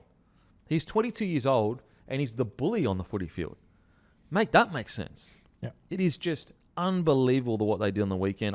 As I said, I've never, ever seen a Melbourne Storm side be looking around going, I don't have answers for this. I don't know how do we win this game? We're losing in every aspect. The smarts of it, the physicality of it. It's just amazing. What do you think of the Warriors' performance, mate? Yeah, they were very, very just unrelenting. They just didn't stop. It was like the Simpsons, Krusty Burglar. Stop, he's already dead. Just kept going. They were unrelenting, and the Storm find themselves in a bit of a hole. What about our man Wacko Jacko Ford? 175 metres from his 23 runs, 6 Dally-M votes yet again. He's done that probably the 4th time this year. He's got the maximum amount of Dally-M votes in a game. Is he smoky for Origin, Jackson Ford? Yeah, he has to be in the conversation. He's playing too good not to be. And also, like, Barnett has been injured. Yeah, He's a like for like. It's a Blues player from the Warriors. The thing that probably makes it hard is that now, like, AFB's in the conversation, these sort of guys. But like, off the bench. Yeah, you couldn't ignore him. Yeah. Like, what other front rower for the Blues? Keon, I guess? Yeah, Keon. Yeah, like, personally, I'd have Ford over, like, Max King, who was in the conversation. Or was he was in the team last year? Yeah. I think it's Jackson Ford. Like, I think I'd maybe have Keon, probably, just because he's done it for a few years, I guess. Yeah.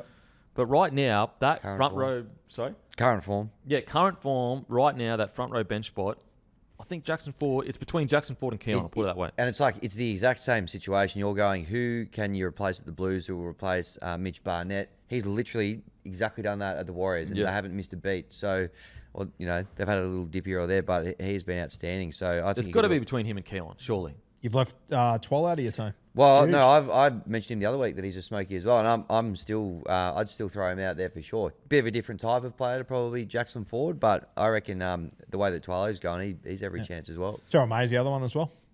Actually, I didn't even think about it. So it actually would be tough because you're going to have Isaiah Yeo for me is a front rower for the Blues. Yep. Cam Murray is absolutely starting 13. Yep. Has to be. We have to have learned our lesson here.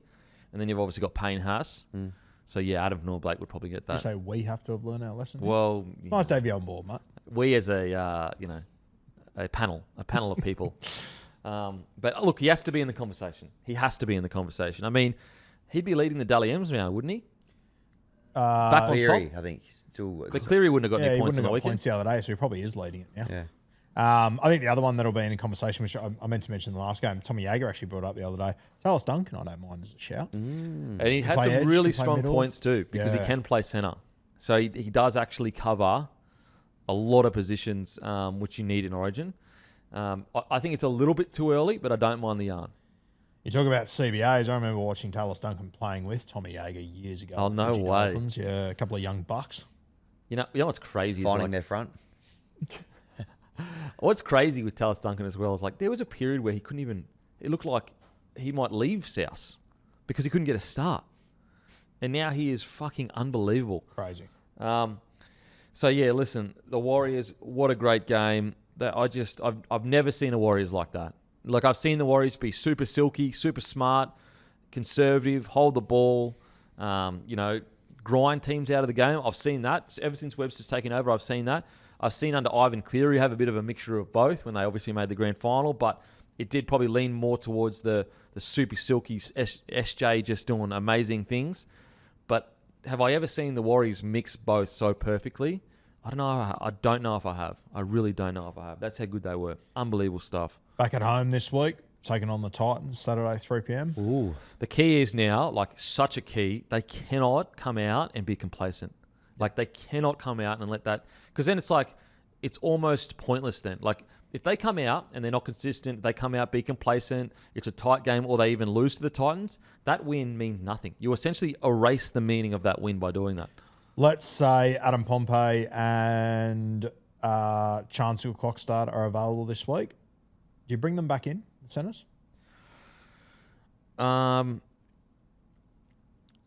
It's tough. Like after a performance like that, it's very hard to make. I can see them letting Loffy go back to reserve grade. Yeah. But with Leia Tower and Roger in the centre, it's an interesting one. Yeah, so RTS could go back. So there's probably one spot free. I think there's one And spot. it's probably Chans that takes it, I'd say. And essentially takes the spot of Loffy, right? Do you leave Yes, Leia because Tower in there? RTS goes to wing. Yeah. Chance goes into centre. Yeah. I think that's what I'd do. I just think that surely they've, and look, Leotau actually didn't have that many runs or anything like that, but I just think that maybe they need to learn their lesson of like, listen, when you're in good form, just keep the team Just keep as going. close as you Yep. can to it. Even if maybe that's not our strongest team on paper, Let's not mix things up. Yeah, I think it's a mistake that a lot of people, a lot of coaches and everything make in rugby league consistently is, it's about winning, not having the best team on paper. Yep. Combinations. If it's not broken, don't fix it. Yeah, I'm with you. Boys, on to Melbourne Storm. Wow. Granted, yes, there has been a period where they've lost, 4 or 5 games on the trot, but my God, I've never seen them look so dejected and unsure of how to sort things. And I think that the big concern I have with the Melbourne Storm at the moment is when they don't win the ruck, their whole game plan falls apart. And it looks like they have no answers. And I just wonder whether, if they're not winning the ruck, do they have the old school traditional 7 and 6 to be able to structure their way out of, system their way out of not winning the ruck?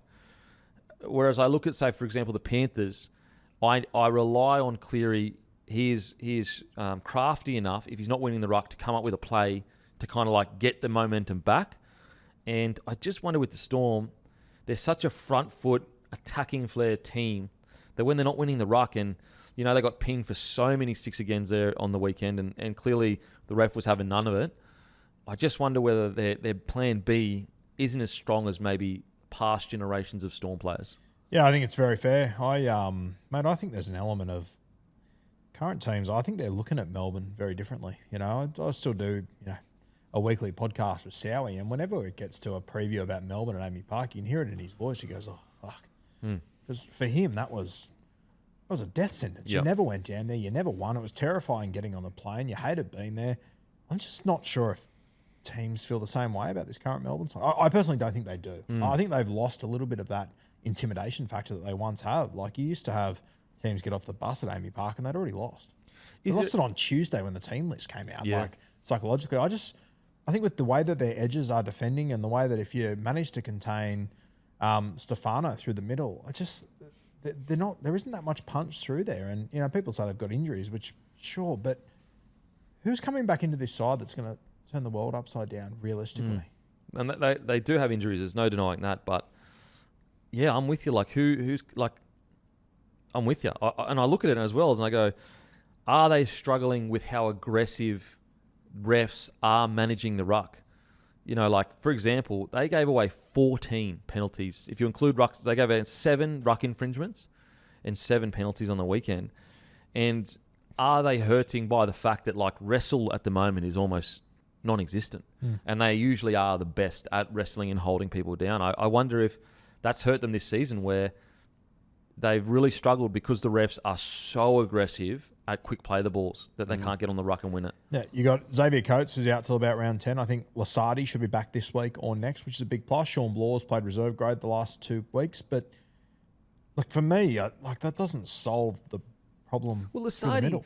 Lasardi, he's in their starting side now, but, like, heading into this season, it's not like he was a lock-in for... No, and I think in the first 2 weeks he was very great. impressive, to be fair. He was great, yeah. But, yeah, it's still, like... And obviously, we understand the context. They lost Eli Katoa, they lost Pappy. That was sort of out of their control. Kamikamitha, yep. But, yeah, I have a...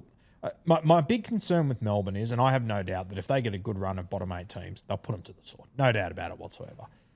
But it's how they're going to go against these top teams. And, like, is this potentially the reality of losing 2 grand finals in a row? It has to take its toll. Like, Penrith are the exception to the rule. They have been for a long time now, that they manage to just get up every single year. Like, losing 2 grand finals in a row, fuck, it takes a lot out. To lose 2 grand finals and lose Pappy and Ellie, very tough situation. And Nelson. Yeah. And on top of that, to lose 2 grand finals in a row, and to my understanding, they had a super hard preseason. It's the typical age-old, all right, we're going even harder. And I wonder, are they feeling the fatigue of such a big preseason as well as all those other things we're mentioning? I know they're missing players, I really do, but they don't look like the Melbourne Storm that we've gotten to know over the last 20 years. Like, they're not ruthless. They'll give you opportunities.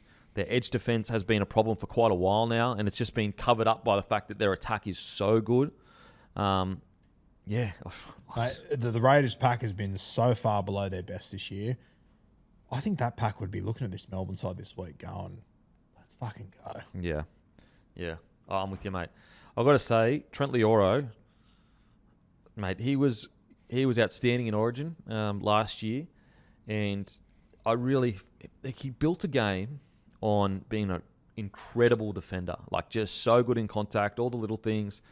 The amount of penalties he gives away that it's just too much. It's too much. It's too much for how they're going at the moment. Yeah, because they're not able. They're not like Penrith where they can just cop those 6 again and just back themselves in the moment. Like there's too many spot defenders in this side at the moment. And I feel for Cooper Clark, for example, like he's playing on the edge. Like he's not an edge. No. He's an out and out middle. And once Great you get try, him, by the way. Fuck me. Yeah. fantastic try. Barnstorm through 4 blokes. Yeah. Great middle. He's going to be fantastic there. And I think once they actually get him back to the middle, I think that will start to make a difference for them for sure. But it's what we're seeing at the moment is just un-Melbourne. Well, just back to the Trent Leora thing. I know he's only 25 years old, but he's a rep player and he's a leader in that forward pack. And I think a lot of responsibility has to fall on him. He's essentially the Paddy Carrigan of this pack. And I just don't know if he's been delivering as good as he should be right now. Just got confirmed too. Pat Carrigan out for 2 games. Casey McLean 1. That hurts. Maybe Carrigan must have carryover. I'd say so. Yeah. Carrigan over. Nice. But yeah, so I think Leoro is in a real position where, yes, Stefano is also like a big buy to the club, but I would say Leoro is more of a senior player in that playing group than Stefano. And Stefano hasn't been great at times this year, but I think we'll put it this way. Leoro and Stefano need to really, really step up because, like, there's only so much Josh King can do. Like, Josh King is, he is an absolute battler. He's there because he's super disciplined, doesn't make errors, but his role in the team is not to pick him up off the canvas. His role in the team is to do a job, and he does it really well each week, or at least solidly. And I just think Leoro and Stefano need to step up and lead this forward pack forward because at the moment they are desperate for someone to put their hand up and say, "Follow me, boys." Big time. You mentioned Lasardi hopefully back next week. Sean Bloor maybe. Poor old Joe Chan had a shocker. He's had a great season, but Geez, didn't he cop it at halftime as well from bellyache? I've got to look. I will say, who am I to question the great bellyache? Pulling him off. He's had such a good season. Oh fuck, that's tough. To isolate him, him is the problem. Yeah, it's interesting. Like he gave him a big bake at halftime, which we all saw the pictures of. But then he made another error, or gave away another penalty shortly after. And that's it. Felt like it's just an emotional bellyache. It was like he didn't listen to what I said. Yeah, take a lap in the showers. I think it's harsh on Joe Chan, but I don't mind it. Like he's got to do something. but Joe Chan. Yeah, it's harsh on Joe all Chan. the Don't get praise. me wrong, but he's got to try and get a response out of them somehow. Jesus was in like when he was having that chat to him at halftime. You see 2 chairs over was Josh King sitting there just sort of looking outside of his eye going, thank Sucking on Christ, his that's energy not gel. me. Just going, Yeah. thank God. Oh God. Yeah, look, obviously he had a shocker, but I don't know. He's been one of their best He has players. Yeah, he has. And I just felt like I feel like there's more senior players in this roster that probably should hold accountability for where the club's at. Yep. Not Fair. to suggest that Bellyache's saying this is why we're here, but the optics of it look like Chan is being blamed for. And I'm sure Bellyache doesn't give a shit about optics. I'm just, Yeah. I don't know. That's just my thoughts on it. But yeah, very I harsh. think they really need one of, whether it's Mawali, Hetherington, Valipu, they really need one of these guys to take a big step in their career. Jesus. Yeah. When you've got guys like Cooper Clark being the one that's standing up in matches like that, it's a bit of a concern, to be honest. Wonder when they'll let the lunatic loose. Jack Etherington on the bench on the weekend, didn't get out there, Man, fucking weird. He played Cup 2 weeks ago. He went the distance. He played 80 minutes. Now they're not getting him on the field out there. And I understand they had to use Vatade in this game, but I think that was in the last 10 minutes or so, wasn't it, for Moses Leo? Yep. Weird that it's made him brain their preseason. He looked unreal. He had an injury in the preseason that I think held him back a little bit, but I would have thought by now Jack Hetherington would be a more active part of this side. Well, tough times for Melbourne Storm, and unfortunately, right now, look, can they beat bottom 8 sides? Yes. But are they going to be a threat this year? Never count the Melbourne Storm out, but I'm struggling to see where the answer is unless Harry Grant, Hughes, and Munster really, really, really stand up over the next few weeks. We're going to have to see, career best years almost for them to stand up and turn this around. Yeah. Only won 2 from 6. Usually the threshold to make the top 4 is 15 wins. They've only missed it once in 12 years, and that was when they finished 5th. But, they're going to have to really turn it around from here to get up that high again. Crazy. Absolutely crazy. Alrighty, on to the next game. Proudly brought to you by Bloke Jerseys, dropping May 4th. You do not want to miss this. Most limited edition we've ever done, guys. And trust me, you will not want to miss this jersey. The OG colours in a design we've never done before. Make sure to be there May 4th. Okay, Titans defeat the Eels 52-10. What a great win for the Titans. I get it. The Eels are missing some players or whatever, but 52-10. When you consider how far this team has come since round 1. Like, round 1... there's not a hope in hell, regardless of injuries, did I think the Titans be putting 50 on any NRL side. I thought this was a culmination of them staying patient, a culmination of Hannay making sure he sticks with the same team, gives them confidence, lets them ease into their position. I think Hannay and the Titans deserve a massive rap for this, and they've been building towards this for quite a while. Yeah, they got that win against the Dragons, but a big win like this, outstanding stuff. Yeah, it's good to see. I really do hope it's all starting to come together up there. It was obviously a tough start to the season. And there was a lot, I'll put my hand up number one and say, I would have made changes to this side by now. I said last week I would have put Kenny back to reserve grade to get his confidence back. Fuck that. He must have been listening. Sure as shit got his confidence back. He was phenomenal. He was unbelievable on the weekend. Fuck. You compare that to his first 6 weeks, night and day. Not even close. Mate, I couldn't stop mentioning, every time I watch the Titans play, how Kinney he looked like a shadow of himself. He looked nowhere near, so much so that if you just started watching footy this year, you would say, oh, that's the Gold Coast Titans fullback. Yeah, of course he's probably not as good as the other fullbacks because he's at the Titans and they're one of the weaker sides. And it's like, no, we're talking about a guy who I personally felt would be pushing for a potential Dally M fullback of the year. That's how big I thought the season was going to be for him. Just with his consistency, it hasn't been there, but you're right, mate. He was unbelievable against the Eels. And it was like, a lot of it was in the first half. Yeah. And as we said, confidence seemed down in the first few weeks, but fuck, mate, when he starts to get a roll on, he's near impossible to stop. If you can keep the ball in play and he's up against a team that is a little bit unfit or a little bit jagged defense or just doesn't he will find a hole in your line. Against the top tier sides, obviously those little spaces aren't going to be there. But if you give him anything, he will find a hole in the line. 4 line breaks, 2 line break assists, 3 try assists, 6 tackle breaks, 200 plus meters. He was just everywhere. Fucking unbelievable performance. So good. What do you think of the Titans, mate? Yeah, they were electric. Obviously, they came up against a team that was a little bit flat, but you can only play what's in front of you, and I thought they all just really clicked. They've had a couple of good weeks now, the Titans. Jaden Campbell settling into his work beautifully at number 7. Such a good threat, great runner of the footy as well. Got a couple of tries there, but I thought he had a super game, Jaden Campbell, and Big Tino, probably his best, easily his best game of the year so far through the middle. But they played some really free-flowing footy, and this is the Titans at their best. This is probably their strength. They've got a lot of guys who are great with the ball in their hands, and they put a lot of points on yesterday. I think we gave him a rap last week as well, but you see these games, and Jojo Fafita, such a good footballer there. Yeah. And I hope it's just not in the long list of guys at the Titans like your Samis, your Brian Kellys, who everyone knows they're good, but they don't quite get to that peak. Maybe Sammy has, to be fair. He's been sensational. But, yeah, Jojo Fafita, I just feel like the potential on him's crazy. Does Phil Sami sign with the Dragons? Is that official or was that just rumoured?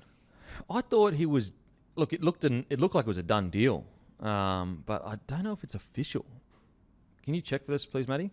Tell you what, if the Dragons sign him and you're getting Drinky there... And Keon. Forward pack gets another year. Keon coming in, all of a sudden it's a side I'll happily watch every week. Well, I tell you what, it's a side that it's one of its better recruitment years in a while, and it's in the. Has he done it? No, so it's not official. Okay. Well, if he keeps playing this well, he might get better offers elsewhere because he's outstanding. It's surprising that other teams haven't come in. I feel like I'm missing something with Sami. Well, Sami didn't initially. They told him he could look elsewhere. And then he was like, for some reason, a few weeks later it came out, no, they want to stick with Sami.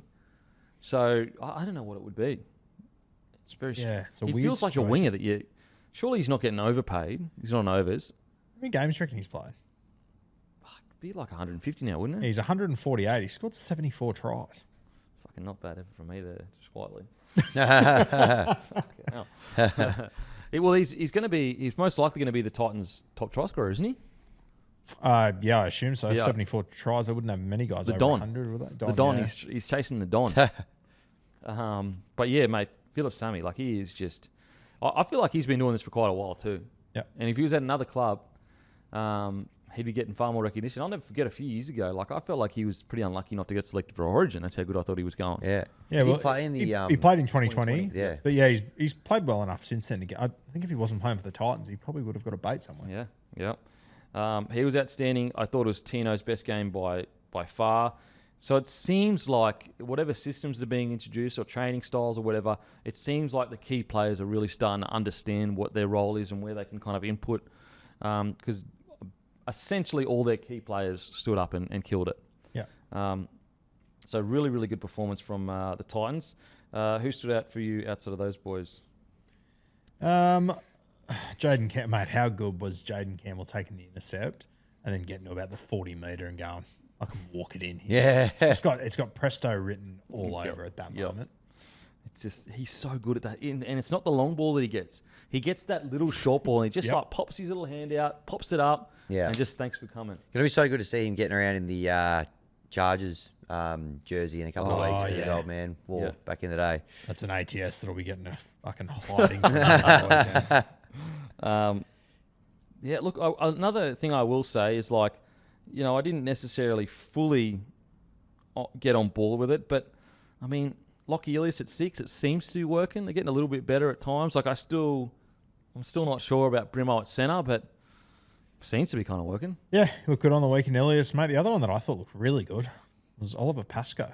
Came on played 9. Yes, he's on my notes too, mate. He looks, I mean, obviously you don't want to rush him, but it's been a while since I've looked at a 9 at the Titans and gone, he's really impacting the game. Sam Burrells is, you know, he's been kind of consistent in regards to not as injury prone recent, like the last year or two, but he hasn't really hit the ground running the way I thought he would when he did go to the Titans. 100%. And I just think the energy that Pascal brings is great. Yeah, I really like the look of him. I think he'll become more and more relevant as the season goes on. Arama Howe with another try there. Yes, yep, Credit to absolutely. Josh Hannay, as I said a few weeks ago. Was very patient with him in the first few weeks, but it's paying dividends now. Yep. I will say, interesting that Jalen de Groot, 18th man. Could have that been a bit of a... Kinney was under a little bit of pressure? Yeah, potentially. I mean, it does line up. He come out and absolutely ripped, and de Groot is the next man up. But it worked. If that is Fair. what they did. I think it was a little bit of a message. I really do. Like, why else would you have de Groot as your 18th man? He's a fullback. Winger. Yeah, fullback winger. Yeah, fair. Yep. So, yeah, that's interesting. What about Cooper By's try? Yeah. Oh, my God. So good. Nice little bit of impact from him off the bench as well. Nice use of him. Don't leave him out there too much, but just give him a bit of impact. And great hit out from him. So, like, you know, it seems to be all we working, getting better each week. That's 2 wins from... Last 3? 2 wins, last 3, but also, like, so 6 rounds, I've got 2 wins, like, you know, considering where they could have been, it's decent. It's decent. Oh, yeah, where they could have been and where they more than likely were going to be realistically. I think you're pretty happy with that. Like, fuck, it's pretty good. They Yeah. are in, like, they are, out of all the clubs in the NRL, they are truly at the depths of a rebuild. Like, tear the whole joint down, and they're sitting 14th. Like, you can't, I mean. I'll tell you, the only disappointing thing coming out of this game from a Titans perspective is, fuck, I wish I would have done it on the Gold Coast. Yeah. Give those fans a show up every week. Yeah. Like, how good would this have been if it was on the Gold Coast for them to have been Yep. through the absolute ringer for the last, since 2007 or whatever it is. Yep. Would have been unreal. But once again, to do it down there in Sydney, very good knock. Hopefully they can take some confidence into, well, they're going to need it going into the next week, going over to New Zealand. Yep. Okay, on to the Eels. Mate, I got to say, this loss has been coming for quite a while, in my opinion. I know they've got a lot of injuries, and I know they were very brave against the Tigers. And so the Tigers game was probably their best game in regards to just how well they played. But they've been scrappy all year, the Eels. And and I've cut them some slack because of who they actually played. Broncos, Panthers, Storm. But I feel like with how scrappy they've been, this loss looks like it's been coming for quite a while now. Yeah, even the games that the Dragons game that they won this year, the Dragons did everything they could to possibly lose that game. The Tigers one was scrappy.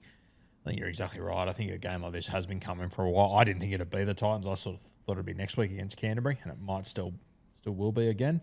But yeah, they have got injuries. There's no denying that. But still, mate, they're like still a decent the team they ran out there. Is still a good footy side. There's obviously a number of young guys in there and whatnot, and missing key players, yes, but there's still a lot of first graders in there between Penasini, Kelly, Adokar, Moses, Jack Williams, Junior Bolo, Kelmer, Dill Walker. Some players there. Yeah, absolutely.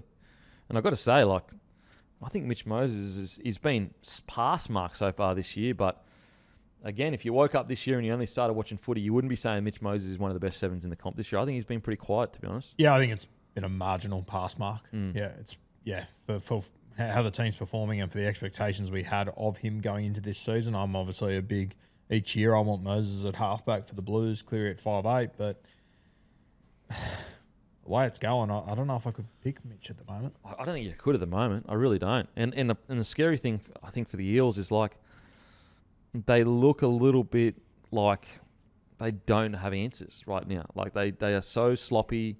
Even little things like the amount of times other players are getting the ball on last play is bizarre to me. What is going on there? When there's that, they had a little opportunity right on the stroke of half time. They got a penalty, got down there. And Mitch is standing there doing star jumps going, give me the footy. I can't remember. Someone ran it down the short side. Yeah. Penasini ran it down the short side trying to... Quick tap, went down the short side. What are we doing? One of the best halfbacks in the comp wants it for one roll of the dice. You give it to him. And you go back to last week, in one set, they went the wrong way when the game was on the line. And what I don't get with that is, like, surely it's been drilled in enough to this team. He is a dominant halfback. Like, give him the ball whenever he wants it. Yeah, I just can't make any sense. You'd assume so, yeah. So is that coming from the top? Is that Riles trying to split the responsibility and kind of diffuse how reliant they are on Moses? Because obviously when he wasn't in the side last year, they fell off a cliff.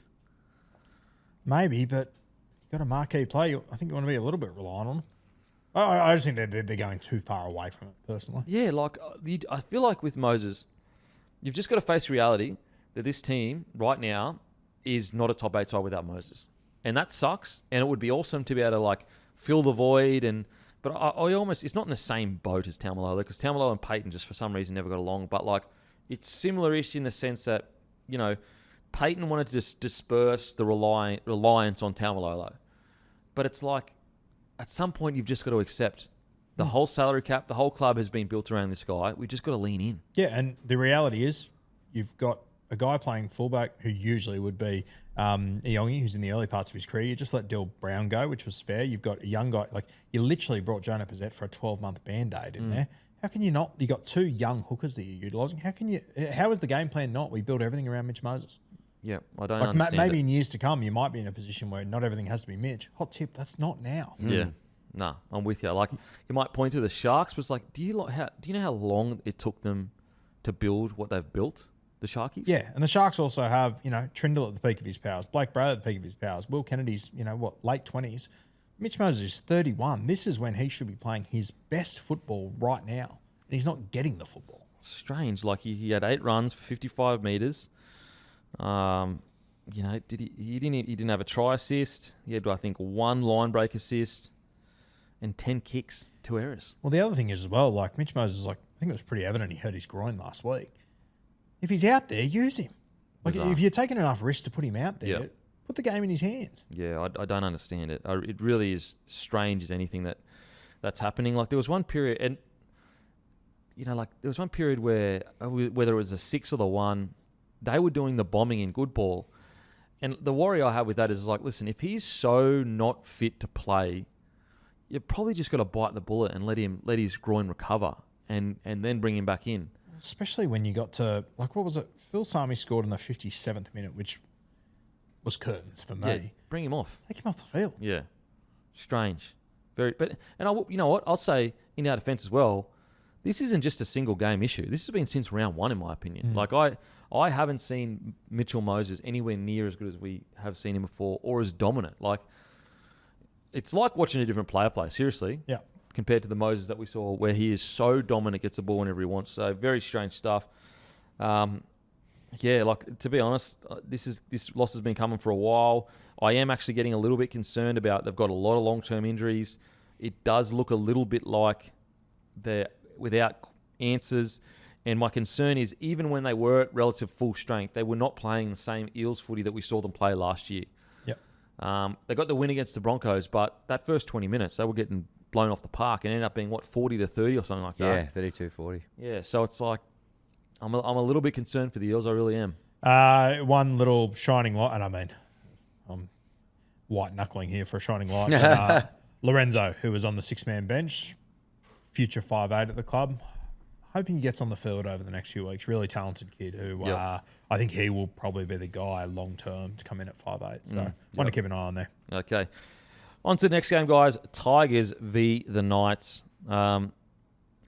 I can kind of understand why Benji was a bit pissed off in the press conference. Great day, awesome, big win, but it is something that you're trying to get rid of in the club. Is like these last 10 minutes where the game's won. All right, we pack her up. It just put a little bit of a dampener on an incredible day, because for 60 minutes, that's a top 8 side. That's a top 6 side for 60 minutes. They were unbelievable for that first 60 minutes. Their ability, like the ceiling of their skill and also the floor of their skill, like some of the tries that they scored, it was just an outstanding effort. And they seem to have all the pieces of the puzzle now. They got big, strong edge back rowers. Through the middle, they're all sorted. Terrell May splitting the work with Alex Twell a few years ago. He probably didn't contribute enough in attack. He was all defense. Now he's fully contributing in attack and defense, which is taking a bit off Terrell. That first 60 minutes was outstanding from the Tigers. And essentially, like, the game was over after the first 5 minutes. When you looked at, once they had momentum, they never relented for about 60 minutes. Yeah, they really got off to a hot start. 3 tries in the first 15 minutes, and they were really all over the Knights. They didn't give many of the ball. They kept it down that end. Plenty of, pinging the ball around, a lot of the offloading and stuff that we've kind of come to expect from the Tigers this year, which was very exciting to watch. I did feel a few times like I never felt, as a Tigers fan watching this game, kind of comfortable. I felt like when the Knights got down there was still opportunities. And I could sense at some stage in the game there was going to be a little period where maybe the Knights got a little run on in tries. Thankfully, by the time they did, it was, the game had been just about sewed up. So that was good. But, right through the middle of the game, like in the key moments where you wanted them to be on top, they were in front of a packed house there at the 9th wonder of the world as well. They're going good at the moment, the Tigers, sitting up there, equal first.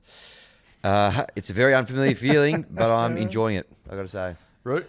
Yeah, I loved what I saw yesterday. We were talking about the last few weeks. The West Tigers, they know what their identity is. They lean into their brand of footy. They offload at will. I love when you see a team that they obviously identified with young DeCourcy coming in to play left centre for the Knights. This is the spot we're going to target. And they just put the hose in his mouth, the poor bastard. They just went at him every single... The left side was almost getting a cold out there. When you find a weakness and you see a team that just relentlessly goes at it, I'll tell you what, Taruva moving to that right wing, to be on the right wing outside Adam Dewey, it's one hell of a spot to be. Adam Dewey is like... Mate, I cannot believe how good he is at 7. I genuinely can't believe it. Next immortal. He's going so good. Mate, he is like... It's one of the great turnarounds I've ever seen. Like, we've seen turnarounds as outside backs or front rowers or whatever. A guy that essentially hadn't played any 7 in NRL, maybe some 6. And a lot of people, including myself, thought he was a good centre. That's where he was. To come in and be like... He is so well-rounded as well. Like, he's not just a 7 that has great long balls and, can put people away with try assists. He's got an incredible running game too. Like, on the weekend, 3 try assists, 21 runs, 230 metres, 76 post contacts, 7 tackle breaks, 3 line break assists, 12 tackles.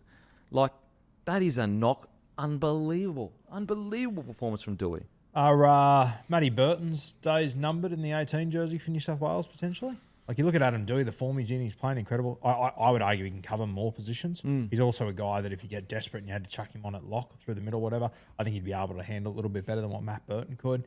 I think it's worth considering. They had him in the squad last year. Came and joined the training camp. Yeah, I'll never forget that because there was memes about it and whatever, and it was because I think the Tigers had the bye, so they get players in for experience. But maybe it was the Origin squad that gave him a bit of confidence and just back himself in, because I'll never forget, like all the way back when Madge was there, you could tell that Madge had identified that Dewey was his man. Like he was he could see that leader, he could see those high qualities in Dewey, and obviously with some injuries or whatever and. Look, even me, a few weeks ago when they extended to 2029, I didn't understand it. He was signed till 2027. It just was like, of course, like I do think he's the best 7 at the club, and of course keep him at the club, but surely just wait until, closer to when he's off the contract. But now it's looking like a bit of a masterstroke because maybe they got him for cheap, but also the stability at this club. Like when was the last time the Tigers have been this stable in key positions?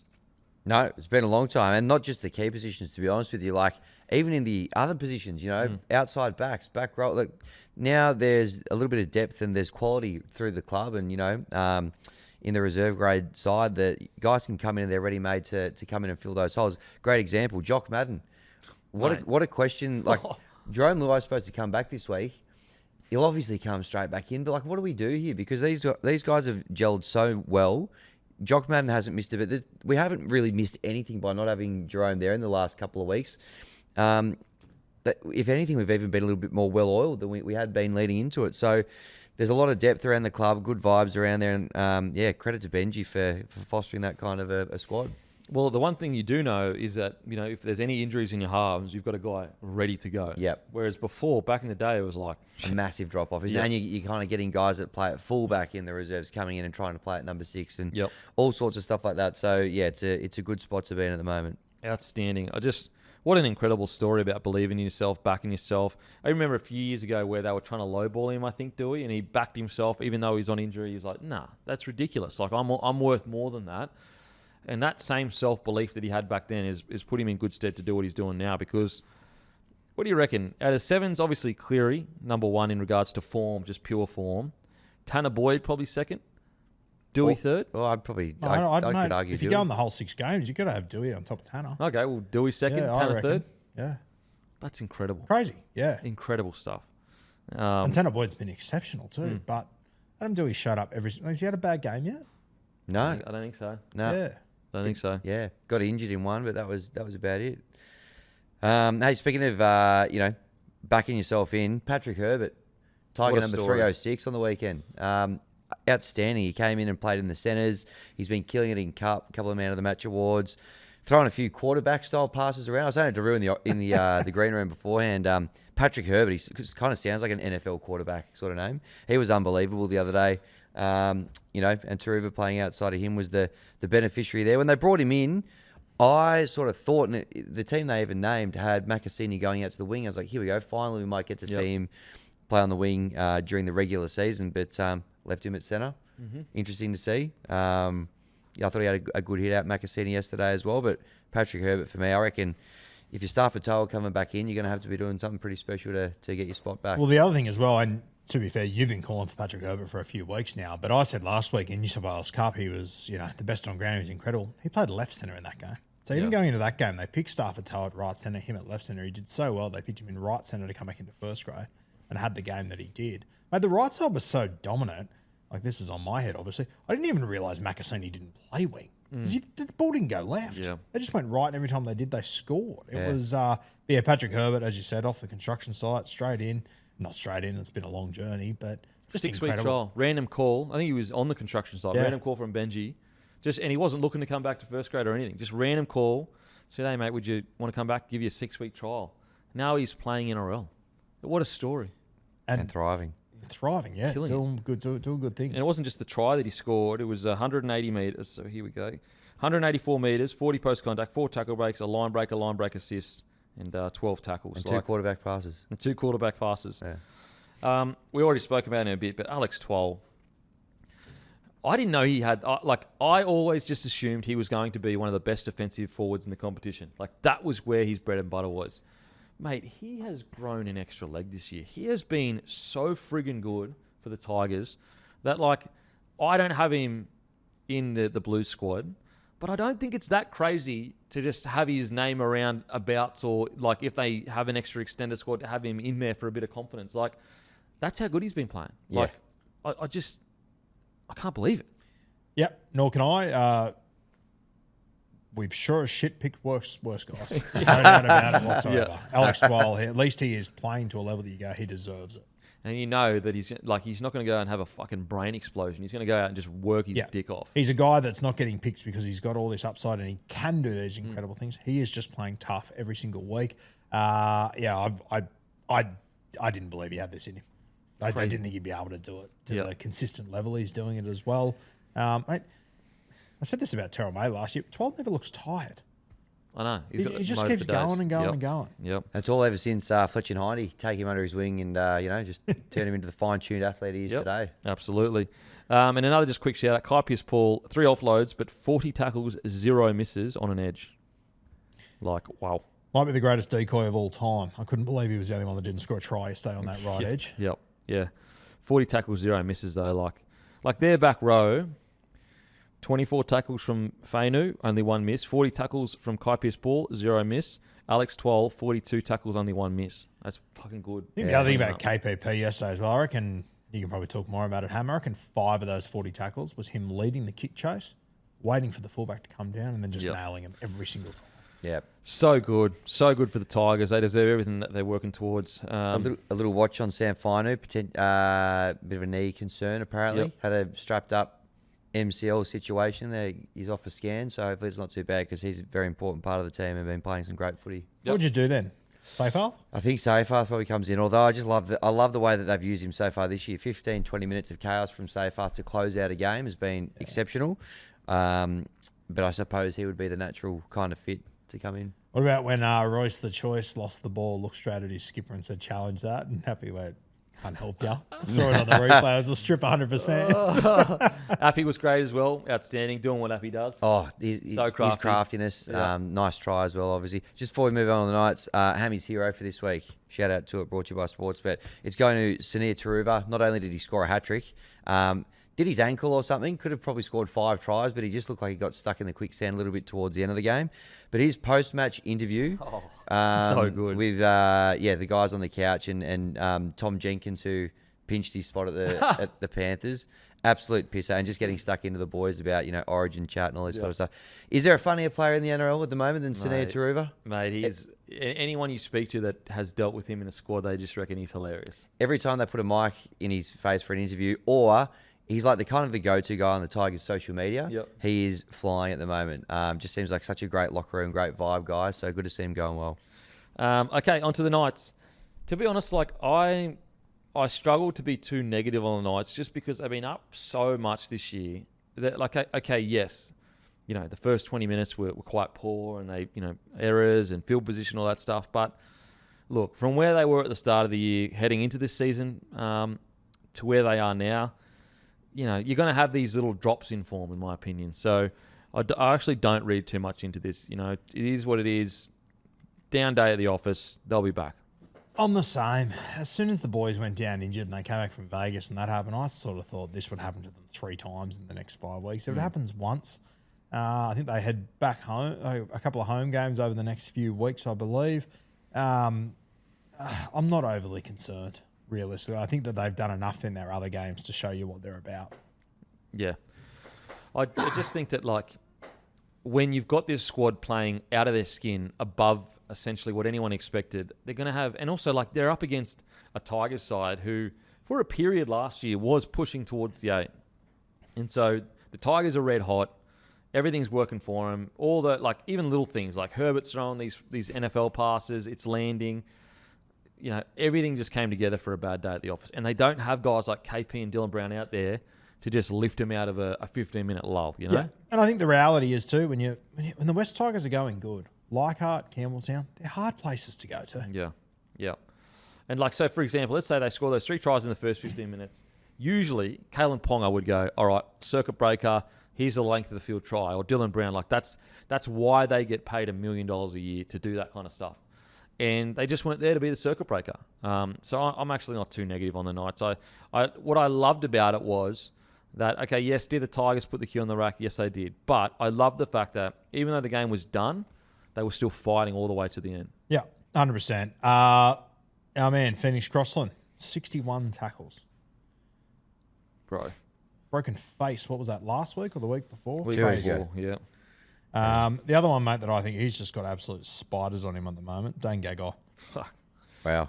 They were going to get rid of him a couple of years ago. They wouldn't pay $400K for him in the new salary cap. Like, what? He's going good. Another guy who's been pretty impressive, I reckon, is the guy who's taking KPP's spot, Jermaine McEwen. I think he's had a good start to the year. I'm with you. Saved a couple of tries as well. A lot of desperation, a lot of scrambling, but looks Rough like a bit around of the edges. Yeah. But, geez, when he hits that line and, Yep. and storms through, he's powerful in contact. Just on Gagai, like, the Newcastle Knights have obviously had some fantastic outside backs and whatnot, but I reckon if you just went, like, per performance for Newcastle, I reckon Gagai would be up there with their best outside backs. There's obviously guys that have won comps, and Tamana, Tahu, Gidley, these sort of guys, but when they were going like a busted and winning wooden spoons, he was their best player by distance for them. And, sorry, over the last few years, has he really had a down point? Like, is he... Well, also, like, and I know he's not in Origin anymore, but has there been a player that's played for the club as long as he has, that played as much Origin that he has and played as well in Origin as he has as an outside back? I feel like he's one of those guys that he doesn't quite get the flowers he should, whether it's because he hasn't won a comp or anything like that. But once again, if you go game-by-game performances, I could probably find a spot for him in my Queensland 17. I think I'd find a spot for him in my Newcastle side because just based performance by performance, he just plays at such a high level, week in, week out. Yeah, I'll never forget when he came through the Broncos, he was the next big thing. You know, he was touted as, and he obviously lived up to that. He went on to do what he did. But yeah, I just love, like, he's not from Newcastle, but he actually does typify the Newcastle spirit of just like, I don't give a shit if we're losing by 50. I'm blowing up when we don't get a call. I'm blowing up when something happens. Like, I care. And, you know, we consistently talk about this Newcastle left edge, how good it is. Fucking it's the right edge that's consistently scoring all the tries. Like, that right wing has been a gold mine over the last few years, and Gagai's always been the right centre. And that Gagai-Young combination, like, it just seems to... What about that put down from Young? Fuck. Try? How? Huh? Try? I thought it was a bit generous. I thought it was very generous. I thought it was... his try The where he... reach around. Yeah. Sort of, I thought he lost it, to be honest with you. Really? I thought it was one of those ones in slow motion. Yes. Without slow motion, I would have gone no try. Yeah. Oh, personally. okay. Fair enough. It was a good put down, thought it like, was and for him to great. stay in the field, incredible. Yeah. But yeah, I I didn't think try. I wouldn't have given it Yeah, personally. okay, fair. Matty, did you see that one? Yeah, I thought it was fine. Yeah, I thought it was fine. Okay. Yeah. Well, anyway, either way, it's a fucking incredible put down. Unbelievable. Looked like he was done for all money. Somehow, some way, got it down. So yeah, I'm not. I actually, in regards to taking the young fella off, I actually don't mind this one because it seemed like it came more from a place of, mate, we don't need you getting fucking carved up on national TV for the next half. Yep. Let's just, let's reduce the damage that's going to be done here. Boys, what are your thoughts? Yeah, there's different types of, when you take a Yes. player off and all that sort of stuff, and for different reasons. Yeah. And I think this one was just, he came on halfway through last week's game and did a good job then, but yeah, it was pretty apparent that was a bit of a spot they were going in. And they continue to have success there through the rest of the day as well, so didn't feel like it was probably going to get better for him. He's 20 years old. Exactly. Like, Yeah, he'll be better for the run, Yeah. and I think it's probably, to your point, probably more of a protecting him thing. protective move. He's a yeah. bloody good player too. Yeah. I like him. And like with situations like that, you got to understand how many other things have to go wrong for that to be in so much space where he is, So, yeah, I actually didn't mind this from Holbrook. Like, you compare it to say the bellyache, hooking. I feel like it came from a different place. Like bellyache was just fucking pissed at Chan, and also like I felt like the Chan ones. These are semi things you can control, like knock-ons and that. Whereas with DeCousey, is that how you say it? DeSaucy, isn't it? DeSaucy. With him, it's like, it's just reads. Like, it's not really... It's a different kind. So I actually didn't mind protecting the young fella from it. If he goes out there and they score another 3 tries, fuck, that's tough to get your head around. So I didn't mind it, to be honest. DeCourcy. But yeah, so look, not much to take from this. Down game. It is what it is. It is what it is. They're not the full package yet. They're missing key players. This is natural for any team in the middle of a rebuild.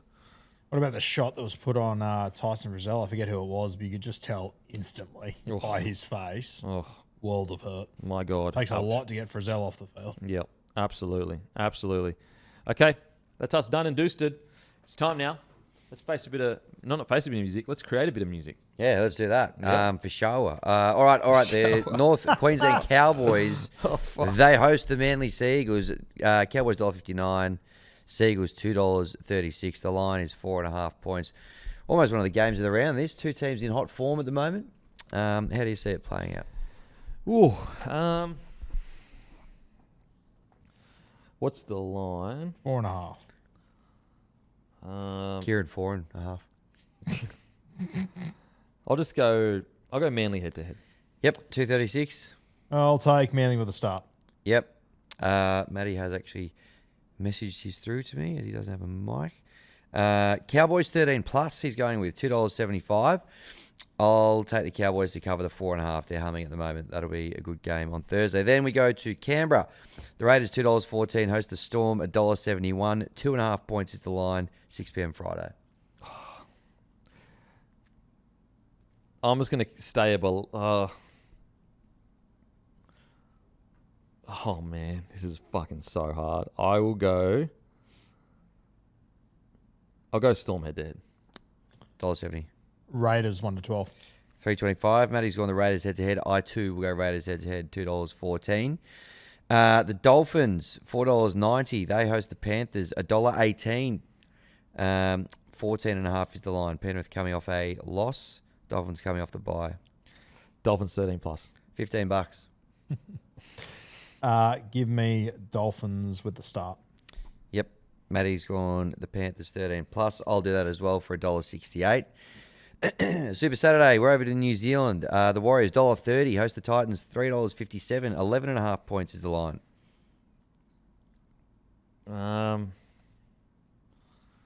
I'll just go. I'll go. Oh, far out. I'll just go Warriors. I'll go Warriors 1 to 12. $3.10. Wise head to head. $1.30. Cut. Bold call. Matty's gone the Titans plus 11.5. I'll go the Warriors minus 11.5.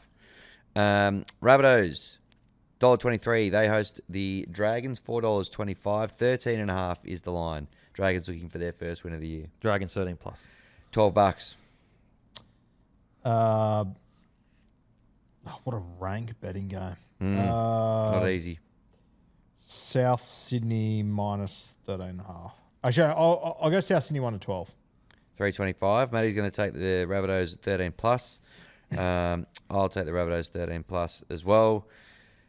Then we've got the Delaware's Hoitier Cup out of the 9th again. The Tigers $1.63. The Broncos $2.27. The Benji Bowl. Yes, Blair Bowl. List goes on. 4.5 points is the line. I'll just go Broncos head to head.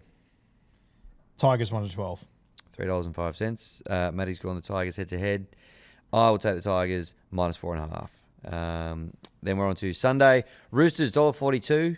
Host the Knights $2.89. 7.5 points is the line. Roosters head to head. Newcastle with the start. Yep.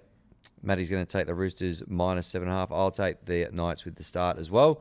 And then to bring us home, Parramatta Eels $3.27. They host the Dogs $1.34. 8.5 is the line. Bulldogs 13 plus. $2.20. I'll lean into the chaos of this competition. Parramatta 13 plus. $8.50. Matty's gone the Dogs minus 8.5. I too will go the Dogs minus 8.5. And that is us. That's us. Give us a follow on the feed. A bunch of multis there. Give Hammy a follow. Yes. Got some cool content plans coming over the next 6 to 8 weeks, so stay tuned for all that. And as usual, we'll go fuck ourselves. Thank you. What's gambling really costing you? For free and confidential support, visit gamblinghelponline.org.au.